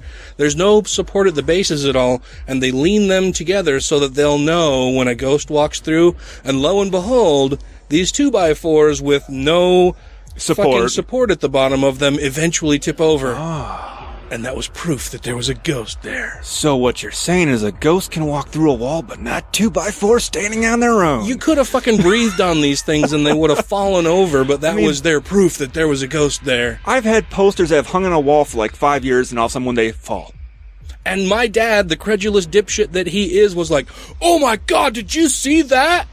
That's amazing." I've been like it's bullshit. You build shit sometimes, dude. You've had 2x4s in your shop that have fucking fallen off of something. Did you think there was a ghost there when that happened? Maybe this is actually what 9/11 truthers want in their answer. Like, no, dude, not government conspiracy. Ghosts. I knocked it over. It's just a lack of fucking thinking about anything. It's wanting to believe in this bullshit. And 2x4s, they're going to fall. Eventually, they're going to fall. Mm-hmm. Just because they stood for 5 minutes doesn't mean they're going to stand for 10. It wasn't even that long. With who editing and who knows how long they stood there with that? Yeah, with editing. Or where the fish string was attached. But yeah, just dumb shit like that. I watched another ghost hunting show one time where they were on a haunted boat. Was it the Queen Mary or whatever? Ship. It may have been the Queen Mary. That's when everybody's like, Queen Mary's haunted. Yeah, well, the Queen Mary is docked in Los Angeles. Yeah. Right next to where we got on the cruise ship for our recent trip. So you didn't bring back an evil spirit with I have you, some did you? pictures of the Queen Mary just from a distance. Dude, we didn't go on it. And we got to do a spectral analysis of that thing, and we got to bring out our ectoplasm meters and see if there's any fucking hauntings going on in that picture. So I'm watching this other ghost hunting show, and they have one of the low light cameras in the room, that's kind of grainy black and white. Yeah, shit. like a night vision or IR camera. Yeah, and they have it pointed at this bed, and you can clearly fucking see somebody on the other side of the bed, like they're on their hands and knees on the other side of the bed, and you see the sheets start pulling back toward that person on the other side of the bed, and the whole time everybody's going, "Oh my God, dude, oh bro, check this out, do you see that? Do you see what I see? Can you see those sheets? Those sheets just pulled right off the bed," and I'm like, there's somebody on the other side of the fucking bed, you can see them! And they were all freaked out about it. And I'm like, you are a bunch of fucking morons. And people still believe this shit after producers for some of these shows came on and go, "Oh yeah, we faked that." It's called ratings. Like, you could clearly see somebody on all fours on the other side of like, you could see their head and the arch of their back on the other side of the bed, and then see them kind of peek up and start pulling the covers, and everybody's freaking out. And I'm like, that is some really shitty fucking filming and editing. That you can see the fucking person right there. You don't even know how to rotoscope, bro. I couldn't believe it. And then to actually show it, and then to have their response, "Oh my God, bro, that's so scary, bro." Now, the only show that I've ever liked mildly was the Ghost Hunter show that was on Sci-Fi, because 90% of the time they would debunk everything they found. They'd be like, "Oh yeah, there's this window here, and if a car drives by, it causes this reflection off of this, which causes this weird shadow to come across the wall. Oh, this door's old, it just opens on its own. Like, if you hit hard enough on this, that'll do that. But the only time they're like, yeah, we don't have an explanation for what made that noise. We hear something, can't tell you what it is. We tried to recreate it. We tried to find out where it was coming from. I don't know. Yeah, but I don't know. But they would still, even though with those I don't knows, when it would come to the end, it would still go, yeah, we think your place is haunted. Well, and that kills me, because that's like, I don't know, therefore God. It's an answer from ignorance. They don't know, and then they assign something that they still don't know. Yeah. But at least they weren't going, oh yeah, dude, you've got a 17th century malevolent ghost in here that's fucking wanting to do some harm. I bet you we need to get an exorcist in here, and if the exorcist don't work, we're gonna have to get some napalm and fucking burn this bitch down. Bruh. I don't understand why people do that. It's like they want to be scared. It's kind of fun sometimes being scared, right? I like watching scary movies. Yeah. Tracy fucking hates them. She won't watch scary movies with me. But I like that shit. I think scary movies are something that's primal within inside of us, just to have that adrenaline rush and know we're safe. I mean, in your mind a little bit, you're like, you're scared, but then you get the adrenaline rush kicks through, you get scared for that moment, you're like, oh, it's a movie. I'm not going to be harmed. Yeah.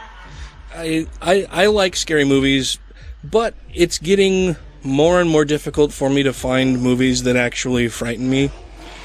They use the same gags all the time. Well, there's only so many ways you can cinematically scare someone. Yeah, well, and a lot of it is just that I know that that's all fucking nonsense and stupid, right? So, like, after leaving religion behind and then becoming more skeptical in my thinking and realizing that, ghosts don't really exist, and demons and poltergeists and all of this other bullshit, it's hard for me to find a show that actually frightens me.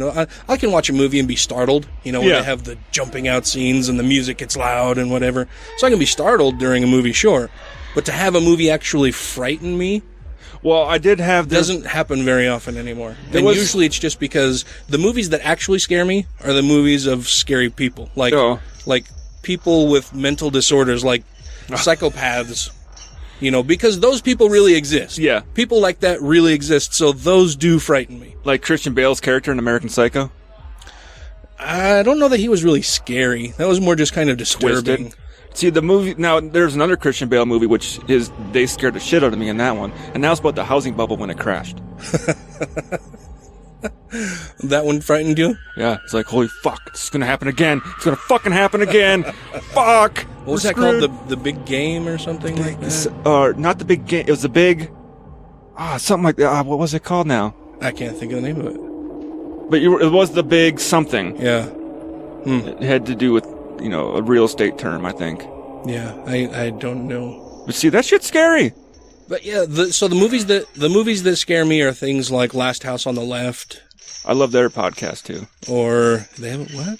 There's a podcast called Last Podcast on the Left where they talk about crazy shit. Oh yeah? Yeah. I've never heard of it. Maybe I'll have to check it out. But so yeah, it's movies like Last House on the Left, or I can't think of any right off the top of my head that frighten me. But it's those kinds of things where a crazy person just shows up to your house unexpectedly and then torments you. Those things do actually frighten me. Because it could happen. Yes. And they do happen. And being able to put yourself in the position of the person who's being tormented, can instill some fear, inspire some fear. So, season 3 of one of my new favorite shows came out this past week on Netflix. So, of course, while I was slaving away at work this weekend, I watched all 6 episodes. Of what show? Black Mirror. Ooh, I've watched, I think, only the first episode, or only part of the first episode. The pig one? Yes. Yeah. Yeah, and I was watching it, and Tracy's like, hey, I wanted to watch that show. So every episode is different. So we've postponed it to watch together. Yeah. Oh, they're all different? It's not a continuing storyline? It's not a continuing storyline. Every episode is its own story. It almost, the best way I can explain it is a very good modern take on the Twilight Zone. Oh. I didn't know that. I thought Yeah. it was a continuing story. No, So no. it would always be about the prime minister or whatever. No, you see the same characters, Yeah. like the same people being, but they're playing a different role or different character or something. So kind of like a different season of American Horror Story, but it's one Every episode episode. at a time instead of season at a time. Yeah, Oh, and okay. well, then they don't play. They have the same people coming back to play roles because But they're not playing the same not the same role, not the same character or okay. anything. Each episode is individual and different on their own, but they're all taking place. It's all like a dystopic universe going on. Huh. Well, that sounds cool. But one of the episodes in this recent season has to do with a guy goes in, he's traveling in Europe and stuff, and he runs out of money, so he goes on to do some experiments with this gamer who makes all these badass games, like he's the best at it. Well, they got this new thing where Like it's, he's the best at it. the best, Jerry, the best. He's kind of like the guy. He's like, if there's like a really like a director, it's like, that guy's the fucking best director that there is. This is like the guy that designs games, like, is world renowned for it, which I don't know if there's anybody that's really known as, like, everybody knows this guy because he designs games. Sure, dude. But he designs a virtual reality thing that plugs into your, like, spinal cortex, and so you don't have to wear goggles, but everything's happening in, like, this crazy In your shit brain? around you. Yeah, pretty much. It's all up in your brain. And the guy makes horror games, like Silent Hill type games. And the new one is where the computer actually reads your brain and finds out what scares you. Oh. So when you go into the game, you are the one scaring yourself. The game finds your darkest, deepest fears and brings them out in you. And he doesn't have to write the game. Mine would your be brain. Mine would be me hiding under the bed and having Darth Vader come into my room as a small child. But it goes through him having to test out the game and all the crazy stuff. I won't tell what actually happens in it, but that was a recurring nightmare I had as a child, hiding under my bed while Darth Vader invaded the house. All you gotta do is take his mask off. Fucker can't breathe then. He had all the stormtroopers with him, and he would just force choke me. I could do nothing other than shake in fear under the bed and hope I was not discovered. I would have befriended Yoda. Yoda never appeared in my dreams at all. It was always just Darth Vader. You know what? Yoda's a fucking pussy then. He's running away, not helping a kid out that's afraid of fucking Vader. Well, fucking asshole. It was just part of my Jedi training. I needed to handle it on my own. He couldn't be there to protect me. Gotcha. Like Luke going into the fucking tree or whatever and facing Vader. Except I didn't face Vader. I just hid under the bed and was very frightened. Fucking peeing my pants under the bed. But I can remember being a kid having not like you'd hear noises or something, and it was that pull the blanket over your head and don't breathe. Mm-hmm. Just that truly I'm afraid right now that there's something's. And then you hear I lived in an old house. Thing, My parents' house was built in the 1890s, so the house it creaks. Mm-hmm. And when you're hypersensitive to all those noises going on in the house, and you're hearing little creaks and stuff, and it's like, it's in my room. It's in my room. It's in my room. I can remember. Well, and even stuff like that, like the original Poltergeist movie. I still haven't seen the remake, but the original one, I haven't either. Like shit like that can still kind of frighten me. Like the little doll that would move. That's true. And you're always afraid of something under the bed or in the closet. Those childhood fears, I guess, still get to me sometimes. But if it's just some person is possessed and spewing pea soup on people and ramming themselves, masturbating with a cross, stuff like that, it may be disturbing, but it doesn't frighten me. No. You know what I mean? It doesn't do anything. It doesn't instill a primal fear in me at all. It's the things that I was afraid of as a child. Yeah. Or the things that I'm now afraid of as a grown adult, of just being crazy people. True. Primarily Republicans. And every ghost that they're hunting on those shows are 100 years old plus. Have you ever noticed that? There's no new ghosts! Is the ghosthood process that red tapey that it takes about a century for the paperwork to go through? What? Why? They always go to some manor house and a woman's like, well, in 1884, a little girl died outside in a well, and now at 3 a.m. you can hear little wet footsteps in the hallways. You never hear them say, In 1984, a young man died on the Sunset Strip, and now at 3 a.m. you can hear the rattling of a chain wallet on acid-wash jeans. You and the Godless Rebelution will be reassimilated in 3, 2, 1. But speaking of ghosts, I was recently interviewed for an article in the City Weekly, and while I appreciate them contacting me and I had fun with the interview, the interviewer, the reporter, was very, very nice on the phone. I had a great time talking to her. They sent out a photographer to take a whole bunch of photographs. She was out here for like 45 minutes taking pictures of me all over the house. But they settled... Any laying on your bearskin rug with just a thong on? 'Cause I don't know why they didn't use that one. Doing the fucking Burt Reynolds pose on the bearskin rug. No, that would have been fucking funny if they didn't get that one. It was all in front of the fireplace in the living room, and then in front of the front door. I'll do some photoshopping for you. So they went with a picture of me standing at the front door, and then the whole thing was because it's Halloween season. It's this article all about ghost hunters and psychics, and they interview real, quote-unquote, ghost hunters and real psychics here in Utah and provide their stories, and then have my little blurb at the end, just me talking about, ghosts don't really exist, they're nonsense, they're bullshit.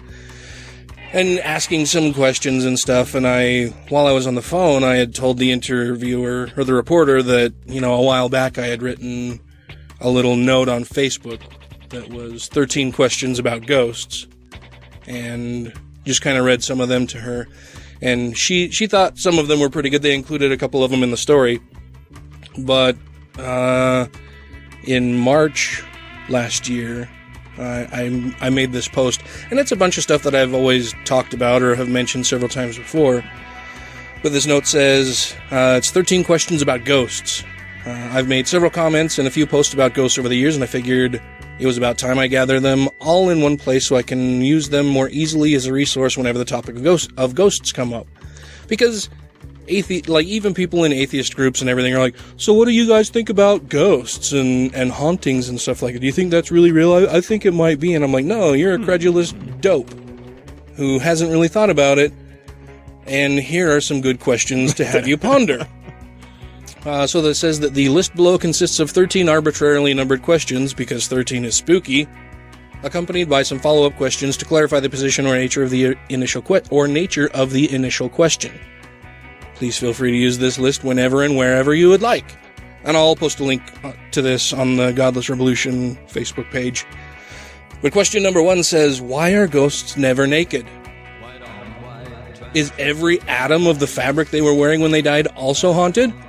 Are those atoms haunting the ghost itself as some sort of retribution for spilling food on their friends?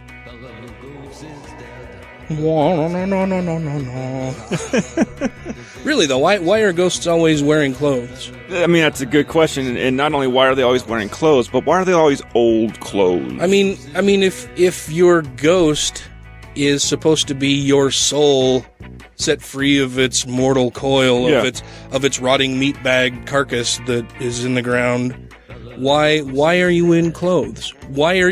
Is clothing haunted? Does your mind project clothing onto you? How does any of that work? And the clothes always fall in like a certain time frame. Like, it's either like between like 1600s to turn of the century. Yeah, it's all this Victorian clothing. Ain't nobody seen a caveman dragging a woman by her ankle yet. Yeah, you never see. Well, I think that's actually one of the things that I say later. Like you never see hipster ghosts. Yeah. Nobody's wearing a Metallica t-shirt in the afterlife. Nobody with his skinny jeans and chain wallet, walking around your house going, ooh, bro, I'm so scary, man. You should be totally afraid of me right now. Question number 2 is, why are ghosts almost always human? We hear about dog or cat ghosts every now and then from owners who miss their pets. But why don't we see goose ghosts, whale ghosts, or billions upon billions or even trillions of insect ghosts? You know what? We might have insect ghosts. Oh, yeah? Oh, yeah. When you get that feeling like, there's something crawling on me, like, there's nothing there. That's an insect ghost. Well, that's just the aliens. They're invisible. So you don't need to worry about it. That's why my butthole tickled the other day. But really, I mean, if living things have some kind of something that Energy. continues on, yeah, why don't we have? Why isn't the world just lousy with fucking insects everywhere? They're the ghosts of these insects. According to some religious people I've talked to, they aren't like us. God gave us a special gift. He didn't give it to the animals because we can think and we can process things and we can build great structures. No one else can do that. So they're not on the same level. So that's why they don't go to heaven either. No dogs go to heaven. I see. Yeah. That sucks. Fuck heaven then. Yeah, fuck it. I don't want a heavenless or a dogless heaven. Fuck heaven right in its gaping mouth hole. Question number 3 says, why doesn't everybody see ghosts? Well, and actually, no, sorry. That was question 4. Question number 3 is, why are there no T-Rex ghosts? True.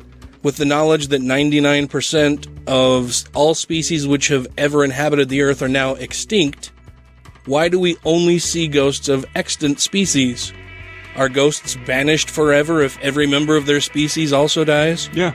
I mean, humans haven't even been on this Earth for a fraction of the time that dinosaurs walked the Earth. Right. Why are there no dinosaur ghosts anywhere? You never hear of a fucking T-Rex ghost stomping through New York City or anywhere. That doesn't fucking happen. But it would explain that drunk guy that his car flipped over and he didn't know how it happened. T-Rex. Well, and with the billions and billions of people that have now lived, and different hominids who've existed throughout Earth's history, why don't we have Neanderthal ghosts? Yeah. We should be so congested with ghosts right now that there would be no space to walk around. The place would be lousy with ghosts. It would be. We could float. We could do we could crowd surf on top of the ghosts. You know what? Maybe that's what self-driving cars are. They harness the power of ghost. Oh, ghost power. Mm-hmm. Those fuckers don't go to sleep. I see. Well, and the post goes on there. There are a few more questions. I'll just post that out there. Y'all can take a look at it. But ghosts don't make any sense. If you stop to think about it for 5 minutes, it's dumb. It's fucking stupid. But you know what does make complete sense? What? The widow ghost. The widow ghost? Ooh. Is this a special ghost? Pretty special. I mean, some people might really get into the widow ghost. Is it like Slender Man? Well, I don't know. What was that? What was the story you talked about the one time where the people were out looking for this thing on the train tracks and got hit and killed by the train? Oh, I remember. You did that like 6 or 7 episodes back, I think. It may have been longer than that ago. Yeah, there was like some like a New Jersey devil type thing they were out looking for and stuff, and we're running up to go over the hill. They'll go find it and smack dead. Yeah, hunting for this thing on the train tracks and got killed. And yeah, it's like, you dipshit. It's fucking train tracks. There's things called trains, and guess what? They don't stop on a dime. It's not like walking across the street like the car will stop. Well, what's the widow ghost? Oh, so apparently, I'll just read the story on this one because it's more intriguing this way. All the way through the end. Oh, okay. So, I've actually heard of nightmare death syndrome. Have you ever heard of that? Nightmare death syndrome? No, what's that? So, nightmare death syndrome is a thing where supposedly it's real. I guess there is actually clinical stuff that proves it's real, but it's when people are dreaming and they believe it's so true, and they basically get paralyzed in their sleep they don't wake up, and their heart just keeps going and going, and also they just go into... So it's like that thing where if you dream you die, you actually die?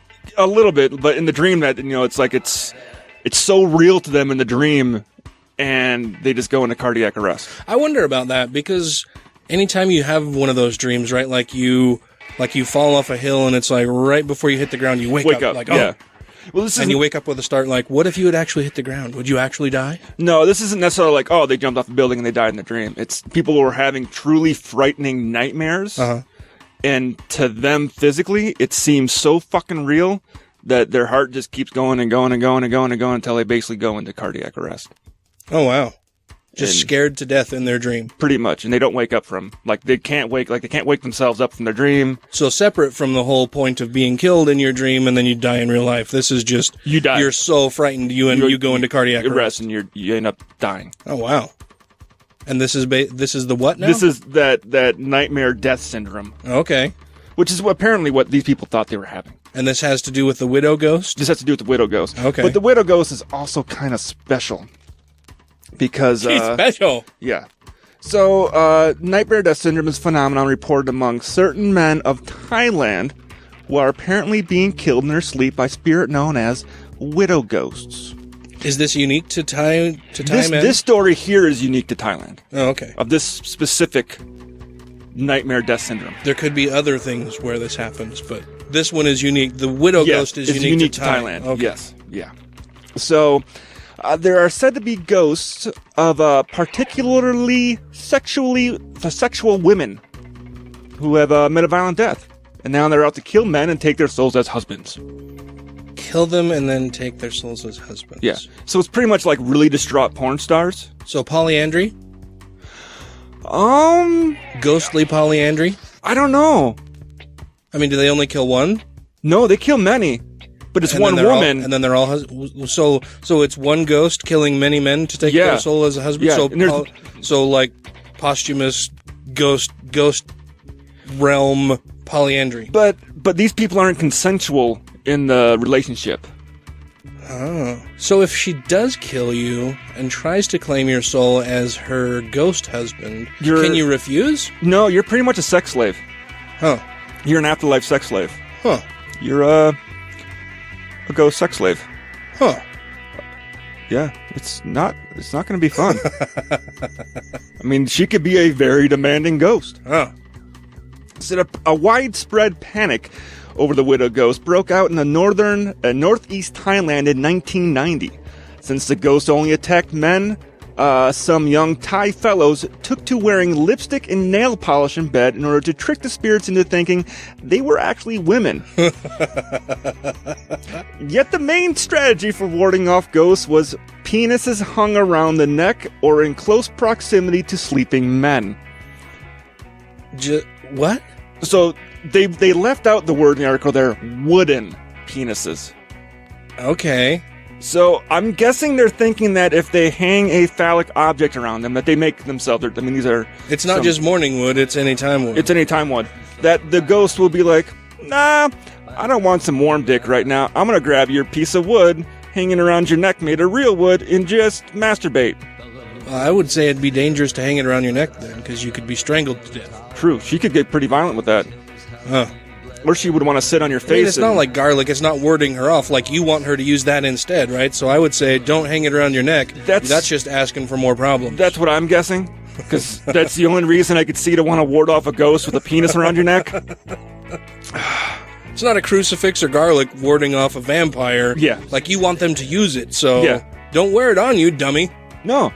Well, that's what they said, or in close proximity. Oh, okay. But they go even further with this one.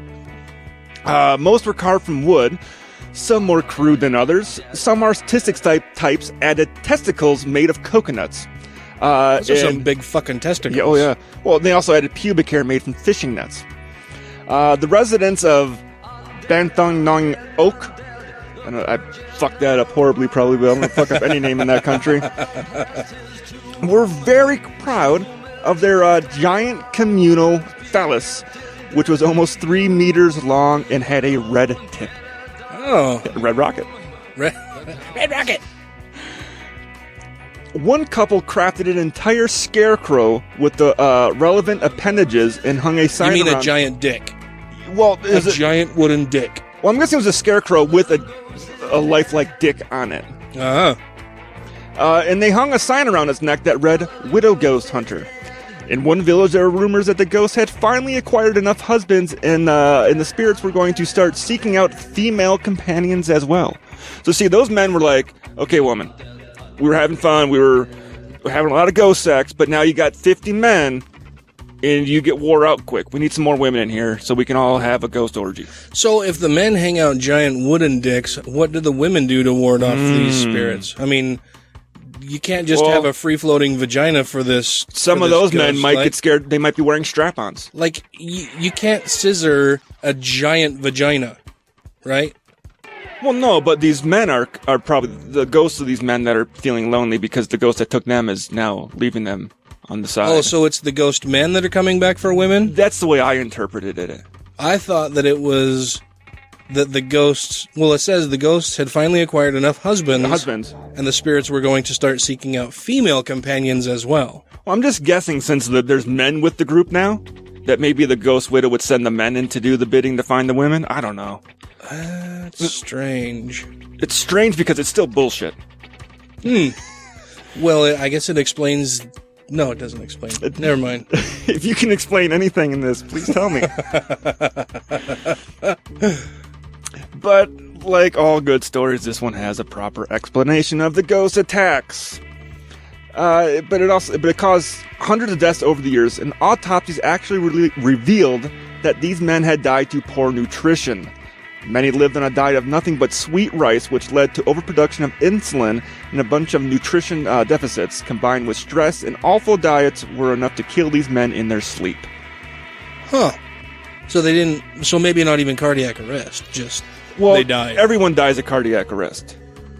Your heart stops before your brain dies, unless you get your brain blown out or cut off. So, like, if you're decapitated, cause of death would be his heart stopped?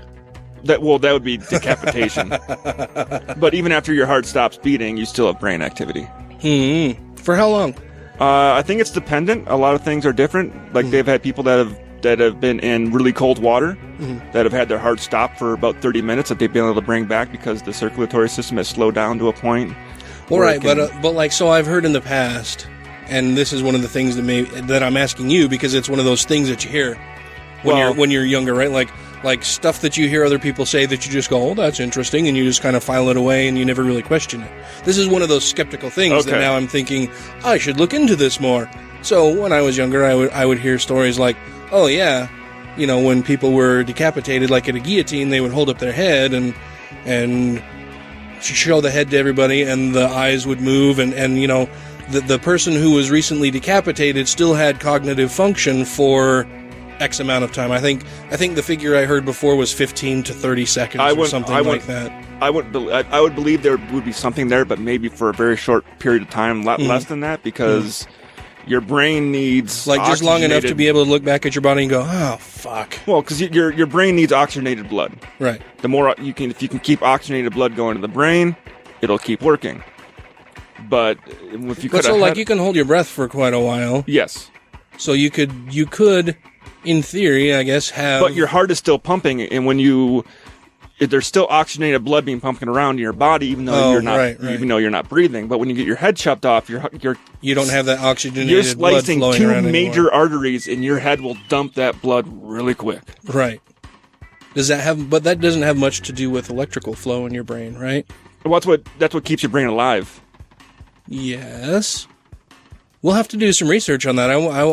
That's one of those things that I'll have to do. I'll have to look up. Well, because they've done head transplants with animals before, and they've lived. Yeah. The Nazis were doing it, and there's actually going to be the first. Russia's trying to do the first head transplant with a human coming up this next year. That seems like an old story. It seems like I heard something about that. They've been talking about it for a while, but they've been talking about we're getting ready to do it, and they're looking for the right patient. They're looking for the right situation. Well, I thought they had a patient who this guy said, I'm going to do it. They got the guy that's going to do it, but they got to find a body to put him on, too. Oh. Well, it's the Russians. Can't they just go and pick a random citizen? Well, but even you can just have Putin point to somebody. It's you. But even like with Nazis, you can still find some old Nazi videos out there of just monkey heads opening their mouths and looking around and stuff, but they're not attached to a body. So recently decapitated, or no? They're keeping it alive. How? Keeping blood flow to the brain and keeping oxygen flowing through it. Huh. That's all very interesting. Because that's what kills you. But even like electrical impulses going off in your brain, that's why even a person can be dead for 3 or 4 days, and all of a sudden their hand might jump or twitch or a finger might move. It's just electrical impulses left in the body that are just firing off the last of your brain cells dying pretty much. Well, yeah, you hear stories of coroners where they'll tell you that the body moved or it's twitched or moaned or did something. Well, the moaning is just gas.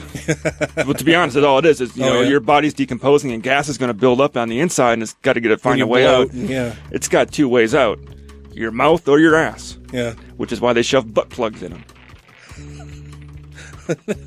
I'm being serious there. Everyone dies with a butt plug because the last thing you want everyone dies with a butt plug. Everyone dies with a butt plug. The last thing you want is to be showing the body at a funeral and all of a sudden a bunch of fucking shit leaks out of its ass and just fucking reeks of death. You don't want that. That'll ruin the funeral. So they plug up the holes. Serious. I did not know that, but it makes perfect sense. There's even a special butt plug for dead people. It's got like so it's does it screw in? It does. Keep it in place? Honestly, it does. The tip of it looks like a normal butt plug. Then once you get past the tip, it gets wide, so it basically rips the skin and keeps itself in there. And it's big. It's a big screw-looking device, and so it doesn't come out. Everyone dies with a butt plug. Yep, so even the most homophobic people will go to their grave with a butt plug in their ass. Oh, how appropriate. Back in the 1600s, Princess Elizabeth of Bohemia carried on a correspondence with René Descartes, who was trying to defend mind-body dualism. And Elizabeth demanded to know, how could something immaterial like the soul affect something material like the brain or the body?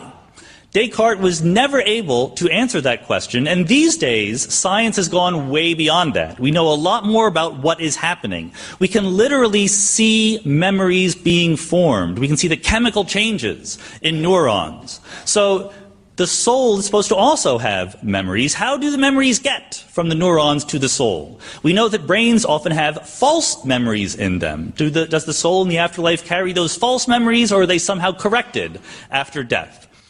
Well, what else have we got? Those were the two stories I bought up for Halloween stuff. Okay, well, should we just move on to some regular newsy stuff then? Yeah, we're moving along in time right now. Okay. I forgot what time it was when we started. Well, I queued up this story from Michelle Bachmann. She's not in office anymore, right? She's lost. She lost in last election. She got. Well, she didn't lose. She just didn't run again. Okay. She just So why the fuck she's like, I'm not going to run anymore. Why? Jesus has more important things for me and Marcus to be doing. Yeah. Why does crazy stay relevant in the news? People keep giving her airtime, just like we're going to be doing. I know. I shouldn't have said that, because now we're doing it. But we're giving her... fuck her. I don't really want to. She's crazy. She might... This comes to us from Right Wing Watch. Actually, I think the bulk of our stories this evening will be coming from Right Wing Watch. This says that on a recent episode of his Life Today program, televangelist James Robison has been airing portions of a gathering that he hosted featuring dozens of religious right pastors and activists urging conservative Christians to vote in the upcoming election. Robison has addressed Donald Trump campaign events in the past and has vocally supported the GOP presidential nominee, so it was not much of a secret that the program was meant to rally support for Trump. On today's episode, former Representative Michelle Bachmann, and this was posted just today. Yeah, probably this weekend. Former Representative Michelle Bachmann, who, like Robison, is a member of Trump's Spiritual Advisory Board, declared that Christians are, quote, the largest voting bloc in the United States, end quote. So does a Christian advisory board pick the boys for him to molest? Oh, he's being sued for rape of an underage child, right? Yeah, so I mean, that's what I'm figuring that's what this board does. They're like, oh, this boy is quiet and clean, so he won't talk and you'll have a good time. As such, conservative Christians must rally to elect leaders who reflect, quote, biblical moral values, because we won't have necessarily this option for four years from now. Jesus Christ. She speaks so terribly that I have a hard time even reading what she's said. So I'm not even going to try anymore. I'm just going to play the sound clip from her. It looks like she's sitting in the audience. So the opening of the video looks like she's pre-orgasmic right here. The largest voting bloc in the United States are the believers. The faith community is the largest voting bloc. And what is amazing to think... That bothers me. True, if you look at people who have any type of religious belief, yes, they are the largest voting bloc. But they're not conservative Republican. Right. All the time. Well, and within that voting bloc, you have Jews, Christians, Hindus, Muslims, people of all stripes of religious belief. And she's lumping them all together. She might as well just say that humans are the largest voting bloc. Right? They're not a united front. They fucking disagree with each other on their own religions all the fucking time. So yes, it is true that if you group all different types of religious people together, yes, they do make up the largest voting bloc. But that's a stupid thing to say. Yeah.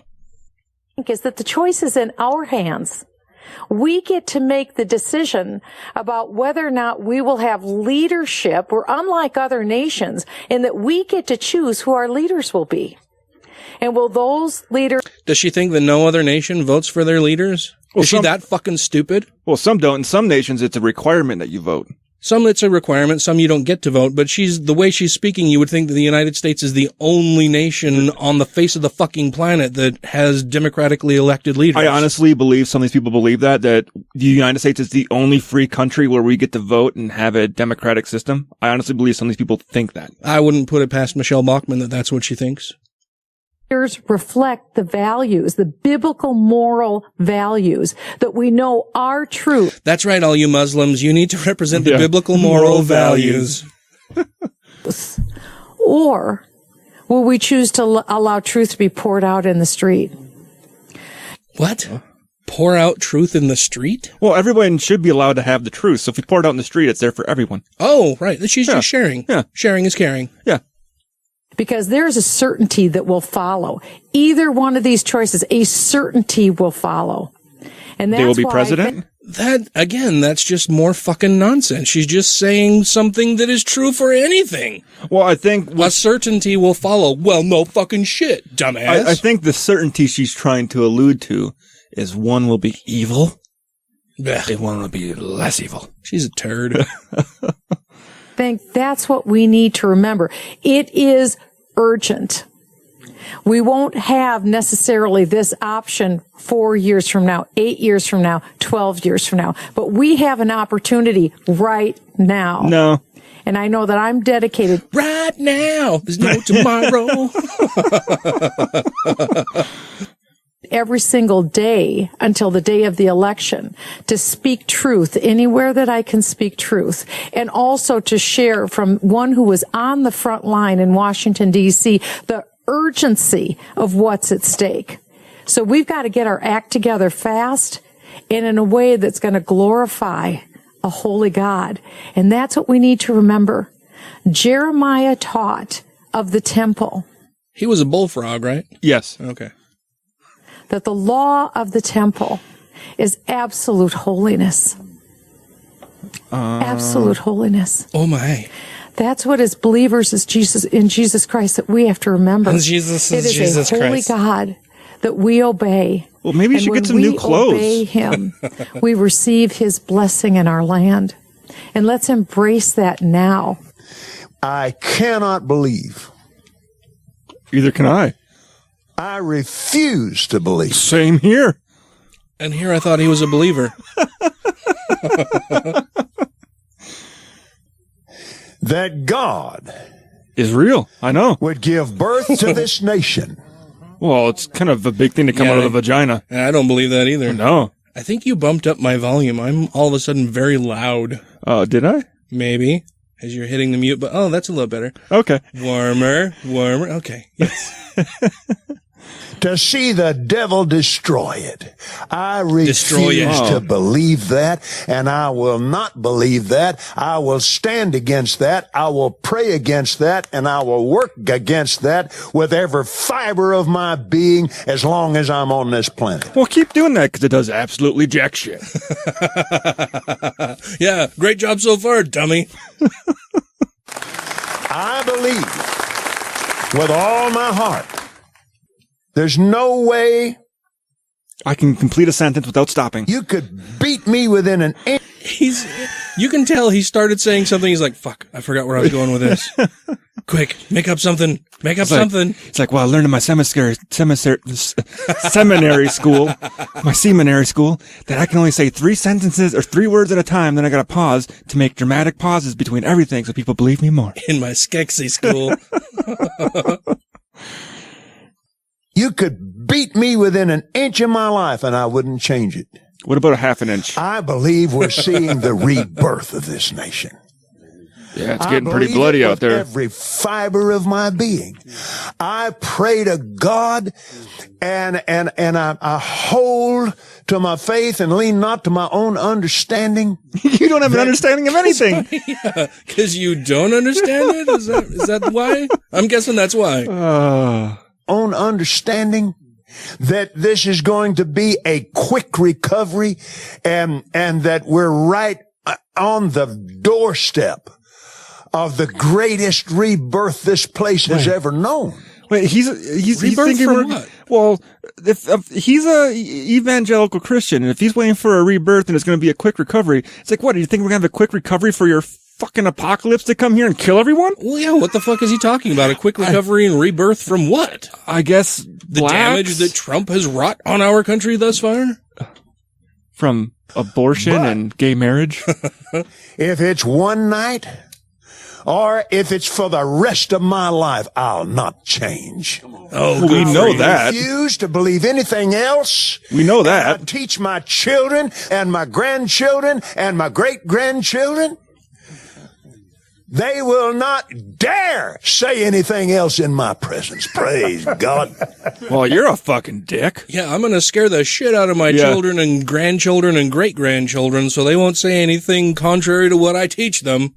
Well, then that really just kind of makes you a fucking bully, doesn't it? I don't want to raise free-thinking children. I want them to do exactly as they're told. I want to raise up tiny little slaves from the time they come out of their mother's fucking wombs until the time they're in the grave. They're going to be my own little slaves.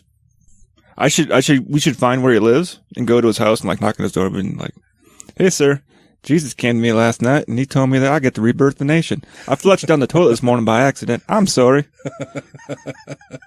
He talked to me. Amen. I intend to, with every breath and every fiber of my being. You already said that. This is the most glorious nation that has ever drawn breath on the face of this earth. Glory to God. The nation and doesn't as draw we breath. stand with God, for God, through God, in God, with God. Who's laughing at him? It's not us. He wants to be all up in God. He would love God to slip his godly dick into his ungodly butthole. God, with God, not only that in God we trust, but in God we have given everything.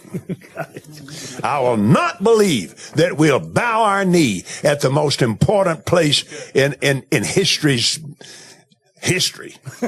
Every knee will bow. What the fuck? This guy doesn't even know what the hell he's saying. He's just spouting shit off. I mean, look at that look on his face like, I don't know what I said, but it was good. Every mouth will confess, every knee will bow. Yeah. Or whatever however the fuck that goes. He's just saying that, no, that's not going to happen. I don't know. I think you're wrong there, at least according to the teachings that you've spoken about before. This is it. This is it, and we're in it. Glory to God. Glory to God. One thing. James, I was thinking about when I walked in here tonight, and I see all this firepower. Glory to God. Hey. All this firepower. Glory to God.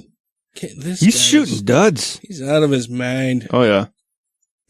It's one thing to win the first game of the season, but this is Super Bowl, brother.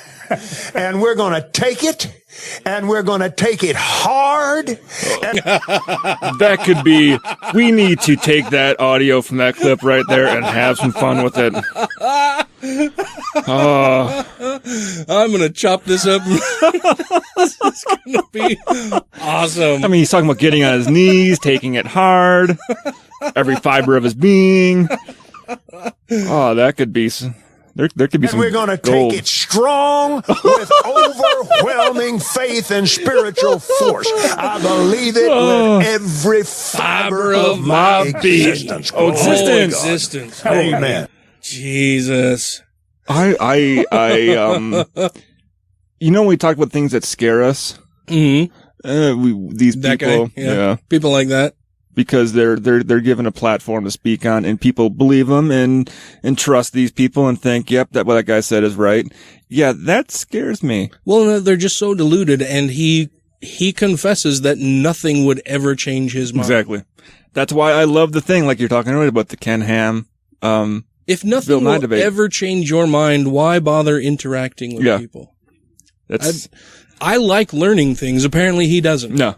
And that's why I had an argument with someone about that once, where they're saying, you're just, you know, don't accept anything, and you're closed-minded. Closed-minded. And I'm like, no, you're fucking closed-minded. He's like, well, what do you mean by that? I'm like, you're the one that's not going to accept any evidence or anything that's fucking shown to you. You think God did everything and created everything. You're fucking closed off, closed-minded, and won't fucking look. And he's like, no, that's not true. I'm like, how's that fucking not true?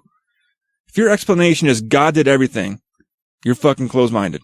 If that's the answer for everything, and you say that you're not going to change your mind on it, you're closed-minded. How is that not the definition of being closed-minded? Yeah. Which is why I loved Bill Nye's answer to the question, what would make you change your mind? Evidence. Yeah. Then Ken Ham, what would make you change your mind? Nothing. Nothing at all.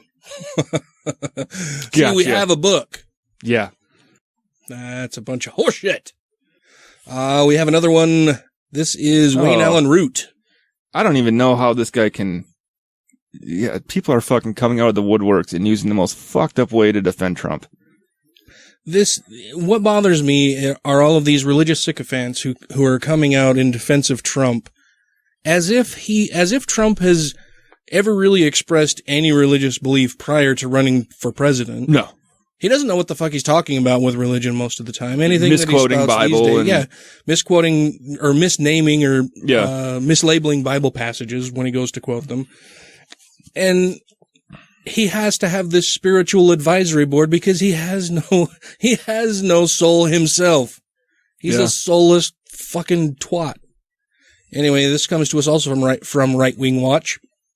That says the title is Wayne Allyn Root. Trump never groped women because he's, quote, one of the handsomest billionaires that's ever lived. You know what I hear when he says that? One of the handsomest billionaires that ever lived and he never groped women? That these women wanted him to because he's a handsome billionaire. That's disgusting. Yeah. He's a handsome billionaire, so of course these women wanted him to grab them by the pussy. Now, if he was an ugly poor guy and he did it, they don't want that. That's different. That's different. You're an ugly poor guy. Yeah. You can't go around grabbing pussies. We reserve that for the handsome billionaires. Yeah. That's disgusting. The story reads, Donald Trump-loving sycophant and ardent conspiracy... That's nice. They used the word sycophant. I just said that. And ardent conspiracy theorist Wayne Allyn Root was a guest on The Real Side radio show last week, where he told host Joe Messina that Trump has never groped a woman in his life, despite having been recorded bragging about doing so, because he is, quote, one of the handsomest billionaires that's ever lived, end quote, and has been sent by God to, quote, save us all, end quote. Root rejoiced that Trump's army of deplorable supporters have now taken over the GOP, warning that these, quote, savages are intent on burning Washington, D.C. to the ground. Quote, Donald Trump is a middle finger to Washington, D.C., Root crowed, before warning Christians that they cannot sit on the sideline in this election because Hillary Clinton and the Democrats are, quote, coming to take our Bibles away. If you're a Christian, you just can't spend your life worrying about the words of Donald Trump from 11 years ago, or what women he groped 30 years ago. I don't believe any of it anyway. Well, if you don't fucking believe it, then why are you saying that it doesn't matter if he did it or not? Yeah.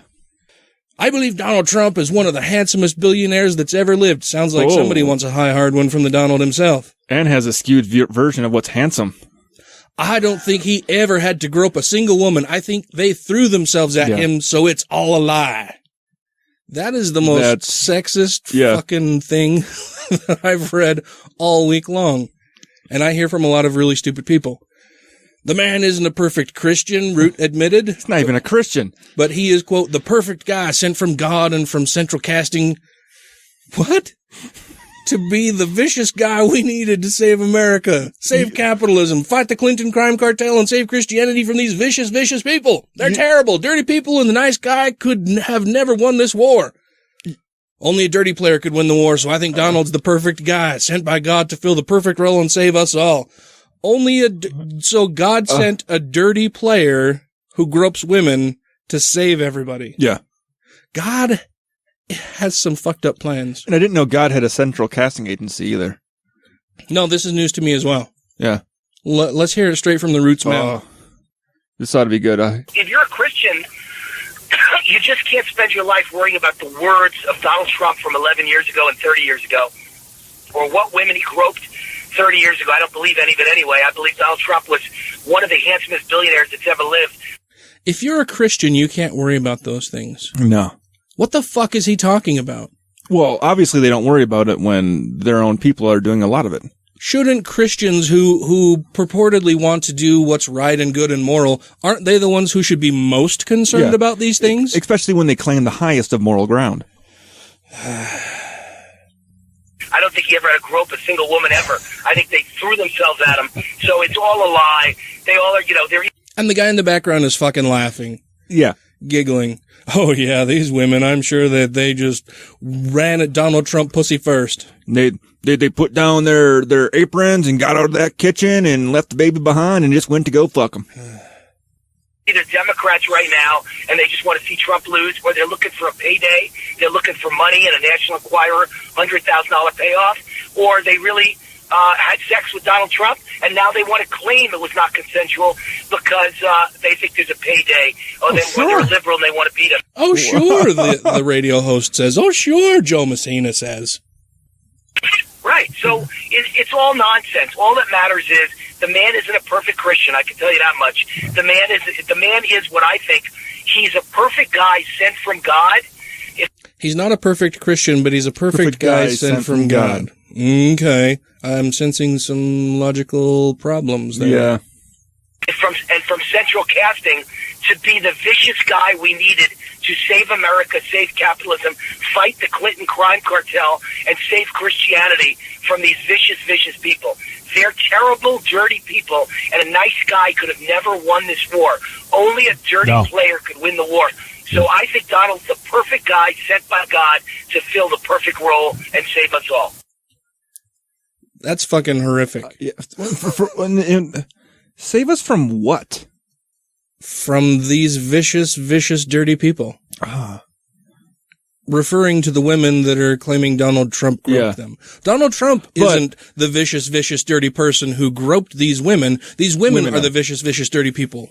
But the one that have come forward and said that Bill raped them are telling the truth. Oh, every one of them. Absolutely. There's no way they would come forward with a story like that wasn't true. No.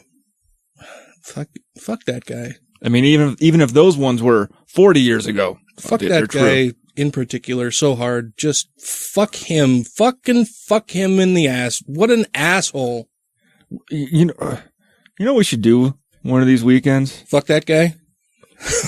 Or fuck with those guys. How do you suppose that we would do that? These guys all got call-in talk shows. Oh. You think we could get through? I think we could get through if we're talking dumb enough.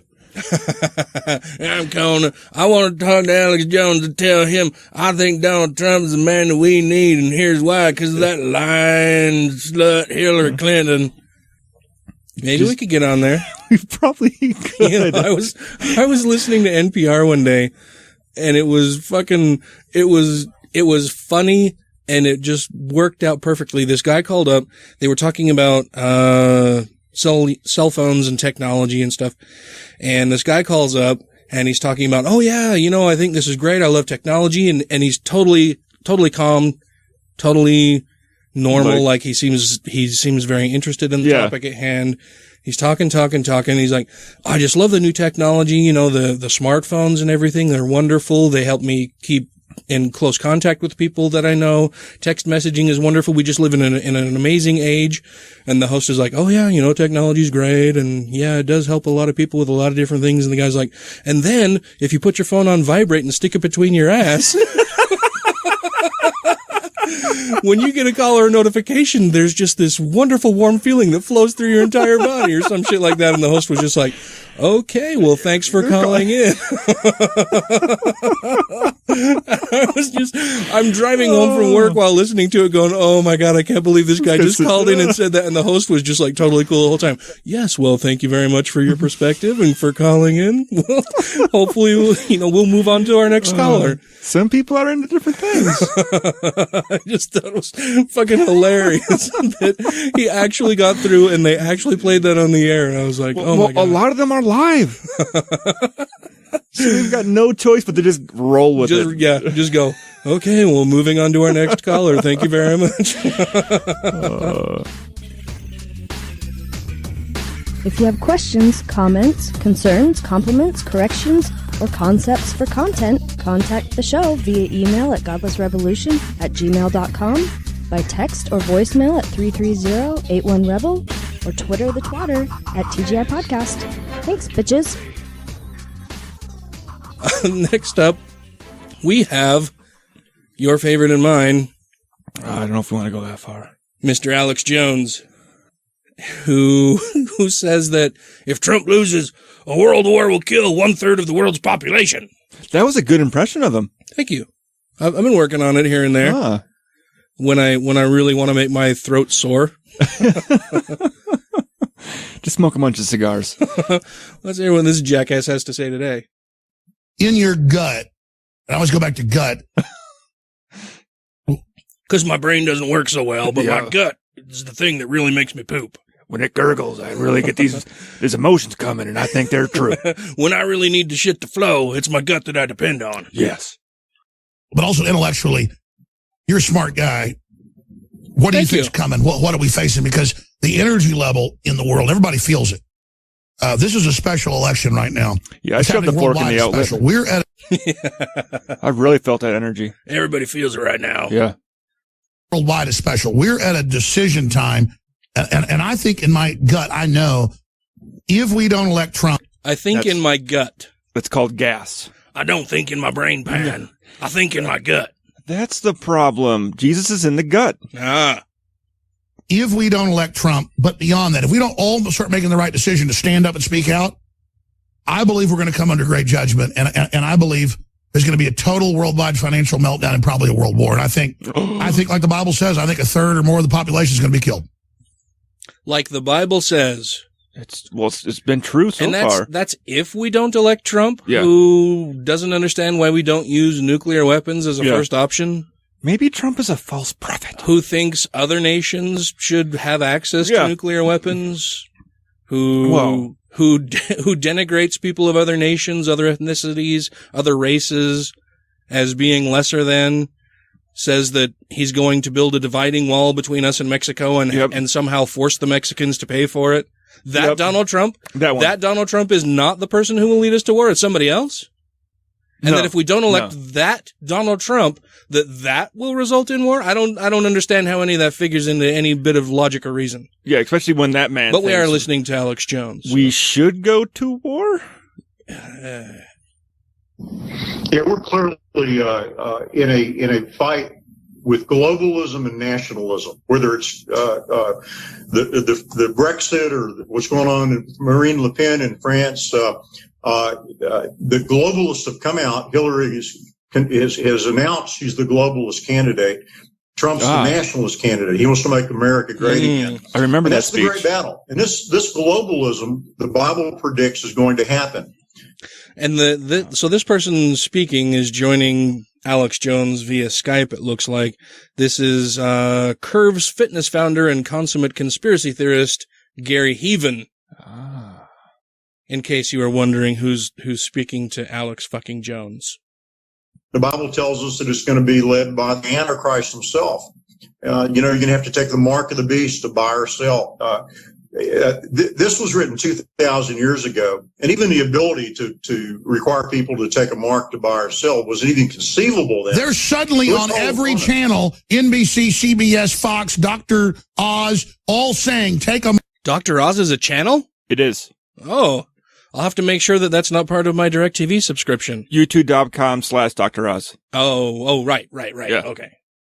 All saying, take a mark to buy and sell, make yourself say. They're now saying it. Yeah, they want a cashless society because it's going to. Oh, that came out in the WikiLeaks. Apple wants a total cashless society. Sorry, that'd be great. Yeah, it would. I've got Samsung Pay on my phone. Yeah. It's fucking awesome. I got it on my watch too, so now I can just tap my watch and pay for shit. I can't remember the last time I used cash. I did earlier today, but it's very infrequently that I use cash for anything. I mean, even at work, because we do shift dinners and we use a cash app. Where like Venmo or something, or what? It's actually called the Cash app, where I can go, oh, Nick, here's $4 for dinner, and I just grab his name, send it, and he comes up on his phone and shows in his account that Ryan Duffy sent him $4. Nice. Yeah, I've used Venmo in the past. You can send money through Facebook. Yeah. It's all over the place, and it's so convenient and nice. Why? I'd much rather give people something that smells like ass sweat. And on the nationalist versus globalism thing, I mean, you got to be honest and be with the times. We live in a global economy. Mm-hmm. We live in a very global world. The internet has made it a more global society. So you need to think globally and not nationally. And if you only think nationally, you're going to be left in the dust. And we'll rue the day, sir. Hoo-hoo gold? Woo-hoo gold. Total cashless society. Sorry. Yeah, I mean, it's man, if people can't see what's going on right now, they're deluded. Can they even see the symbol? What is the symbol of Apple? An apple? Yeah. An apple? It's the Apple company? Yeah. And if you're so afraid of them, why do you have an Apple phone? I was just thinking the same thing. Like, that's not just a prop. It has a fucking case on it. That's your phone, dickhead. That's your own fucking phone that you're saying is part of this global conspiracy, and it's your fucking phone that you put a fucking case on. Stupid motherfucker. And with all the conspiracies he believes, I'm surprised there isn't like duct tape over the fucking camera. What a gigantic fucking dickhole this guy is. Jesus Christ. They're a big conspiracy, but I'll support it. Yeah, Satan's apple he gave to Eve. You can't make this stuff up, man. Where in the Bible does it say it was an apple? You are making it up, though. That's the whole fucking point. Where in the Bible does it say an apple? In the Garden of... No, it doesn't say apple. Oh, the fruit. Fruit. Yeah. Is apple the only fruit? Well... People assume... Traditionally and throughout whatever, people have said the apple. Throughout artistic renditions of it. Yeah. That's the only place where the apple comes from is artistic renditions of it. Artists put an apple in the painting probably because it was the easiest. I don't know, peach. It could have been a peach, a plum, or a pear. It could have been it's just a circle. It could have been a fucking pineapple. You don't have to make an apple shape. It's just an orange. But the red, it probably has to do with the color red, and is why they chose apple, I'm betting, for an artistic point of view, red devil. But that's your fucking phone, Alex Jones, you stupid motherfucker. Jesus. No, it's crazy, isn't it? No, you're crazy. No, you're crazy, yeah.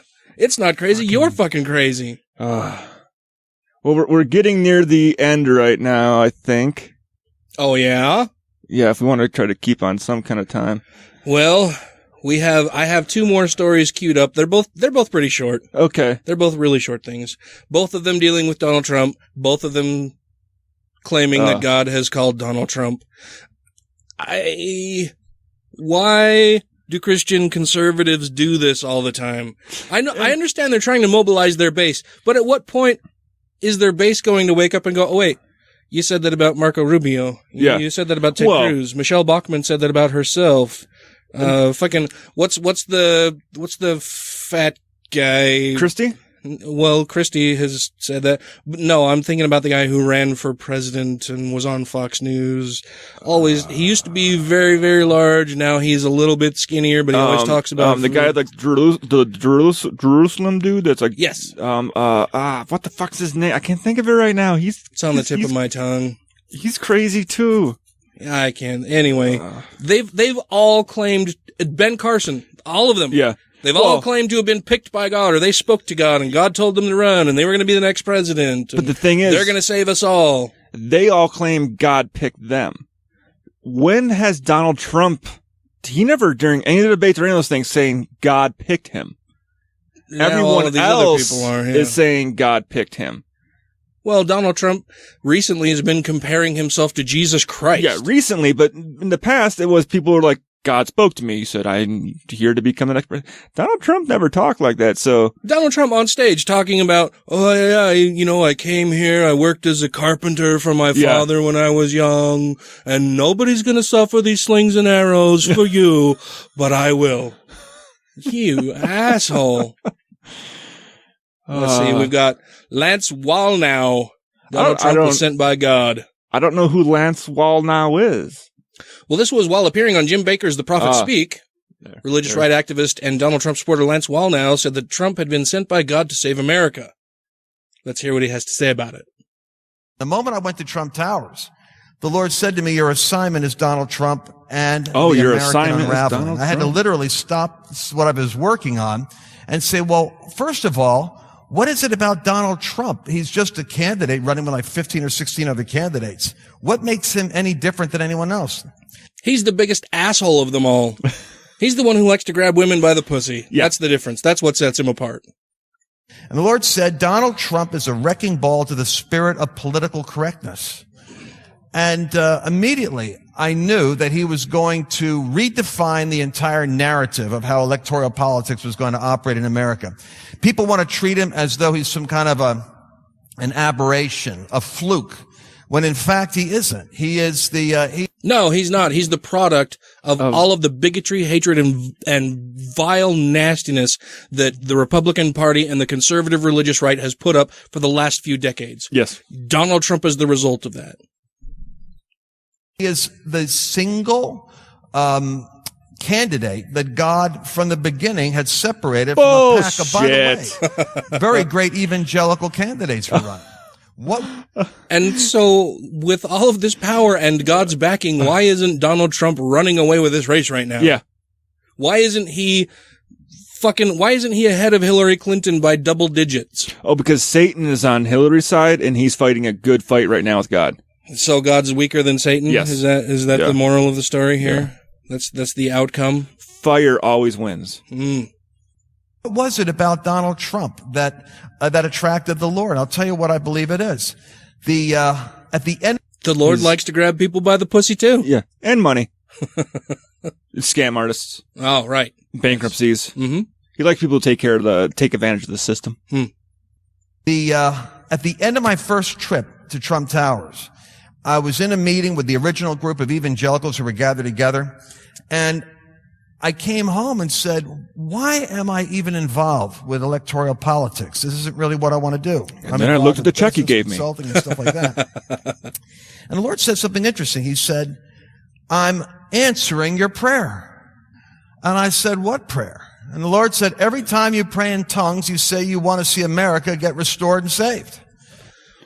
He's having this back and forth conversation with God. But he's also talking about prayer. So does the prayer, is the prayer like, is that your pager to God? And then he comes and you have this little conversation back and forth? Because he said when he was speaking in tongues, which he didn't know what he was saying when he's speaking in tongues, obviously. God told him, oh, that was you saying that you wanted help for America and I'm giving it to you now. Well, like you have to have a monologue before you can have a dialogue with the man upstairs? Probably. You probably got to talk to his secretary. Josiah. And he's a bitch. I don't understand that. Like, he's praying and then he's having a dialogue. I don't. See America get restored and saved. And I'm getting you involved. And I realized that I had never actually, for a moment, thought. And I'm unabashedly Pentecostal. I think the gifts of the Spirit are indispensable to what we've got to do. I think Daniel operated the way that he did because he's moving in the gifts of the Spirit. And I feel that, I'm praying in the Spirit all the time, and I'm actually asking God to change and save America, and evidently he must be getting involved with Donald Trump. Evidently, he must love the pussy grabber. He's getting involved with the Donald Trumps. God just needed a loan. God picks some really shitty fucking candidates. I mean, some really awful people as his representatives. He does. You've got Catholics raping children. Yep. Donald Trump groping women. Yes. These are all God's emissaries. People handpicked by God to be his representative here on earth. Fucking nonsense. And whatever happened to no one can actually talk to God? No one hears the voice of the Lord. I think it was that you wouldn't see the face of him. I thought it was also the voice. Like you would, like that's why Jesus was there. I don't know. I thought it was just the face. You wouldn't be able to see the face of God, but I could be wrong. I'm gonna do while Slop Bucket Man is talking. I'm gonna Google. So Ryan made reference to our last story of the evening, which is Jim Bakker saying that God has called Donald Trump to save America, just like all of these other fucktards have said throughout the evening. I'm not supposed to tell you this, but I have. It's a big secret. It's a God. Oh, Jesus. He was quiet, so I was giving him a little more volume. I was like, oh, shit. God told me I'm not supposed to tell you this, but I'm going to tell you anyway. Don't tell God that I told you. He'll never know. Okay? This will just be our little secret. Yes, but I have eyewitnesses. Donald Trump is a very tender man, and he weeps. He wants to please God more than anything else. He wants to be president of the United States in honor and make things right in this country because he loves God Almighty. God has called, I believe, Donald Trump. I have talked to prophets who... Did you see the face on the woman standing next to him when he said that? Like, she's just kind of listening, and he's talking, and she's like, I don't know about that. Watch her face. I have talked to prophets who believe that. I have talked to pastors who believe that. I have talked to so many, especially some of the prophets. Which prophets are these? Do? Would Jesus vote to kill babies? No. What? I don't think Jesus would have voted for a goddamn thing. I don't think he's an American citizen, so he can't vote.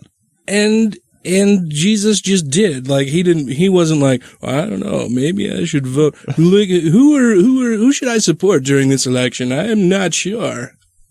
No. Would Jesus vote? No. People that lie and steal into office? Like Donald fucking Trump, who lies and steals the services of people, and then doesn't fucking pay them for it? Admits it, too. Well, I peeked out right there. I got too close to the microphone. Donald Trump lies. That's all he does. He just lies, and he steals. Whoa. Good God, that was loud, and now I can't even hear myself. I can hear myself. I can't hear myself. That was weird. Over there? I don't know. I just turned the PC thing off. That was it. I'm all quiet now. Oh, there we go. Now I can hear me again. We've recovered. That peaked out really quick. I'm going to cut that out. Well, that about wraps it up for us this evening. Yeah. We missed Matthew, but you guys didn't have to miss him as much because you got to hear from him this evening. So. True. Thanks for sending those in to us, Matt. Yeah. Hope Danielle recovers and does very well. Sorry to hear about your car, man. I'll have to give you a call, figure out what happened, and get the whole story and shit, because that sounds pretty terrible, man. I'm sorry that happened. But we'll be doing another show next week. Yes, we will. Like we always do about this time. This same time, same place, same dress code. And then the following week, we will have a special guest. Yes. That I will announce next week. Oh. That'll be a lot of fun for the following week. Hey, you want to know a secret? What? I know who the special guest is. I know you know who the special guest is. Should be a lot of fun. Particularly for those of the Mormon faith or previously of the Mormon faith. Should be a whole lot of fun. And I have another guest lined up for another episode probably later in the month. That should also be a lot of fun. Oh. So I'm looking forward to them. Yeah. Both of them are very schooled in the ways of the Mormon religion and how much it is bullshit. We need to get an ex-Scientologist on sometime. That'd be fun. Yeah. I would like to get a Jehovah's Witness on the show. Like an actual Jehovah's Witness or an ex-Jehovah's Witness? Ex. Okay. Because a real Jehovah's Witness would not want to be down here. No, they would probably think this was some sort of torture dungeon, and this is why we have insulated walls and stuff. They would be in the corner, hugging their knees, rocking silently back and forth in tears. Jesus save me, Jesus save me, Jesus save me, Jesus save me. They would not have a good time on this show. And I'd be standing over them as they're rocking in the corner saying, Jesus save me, and just be like, ain't no Jesus here, son. You're fucking creepy. But thank you very much for tuning in, everybody, and we will chat at you next week. Bye-bye. Matt's shitty audio newsies. So I'm hoping these can be played during the show for a more organic feel and balanced in post, but if not, I understand. You know what that means? We can pause him at any point, say whatever we want, and he can't come back at us. I don't know what any holes are for anything. How many of these can we put in there during the show? Oh, I should have put our favorite limey friend, Dave. Where's the stuff from Matt? Where did it go? I don't see it in there. Where's that? Where's that? Not a dog. Where'd it go, Ryan? Where'd it go? Where'd it go? I fetch. Who's a good boy? Who's a good boy? Like the one year I actually had candy at my house, one kid stopped by. You don't have any senile old people roaming around? Hey, trick or treat! I think that's who they thought I was when I got arrested that one time.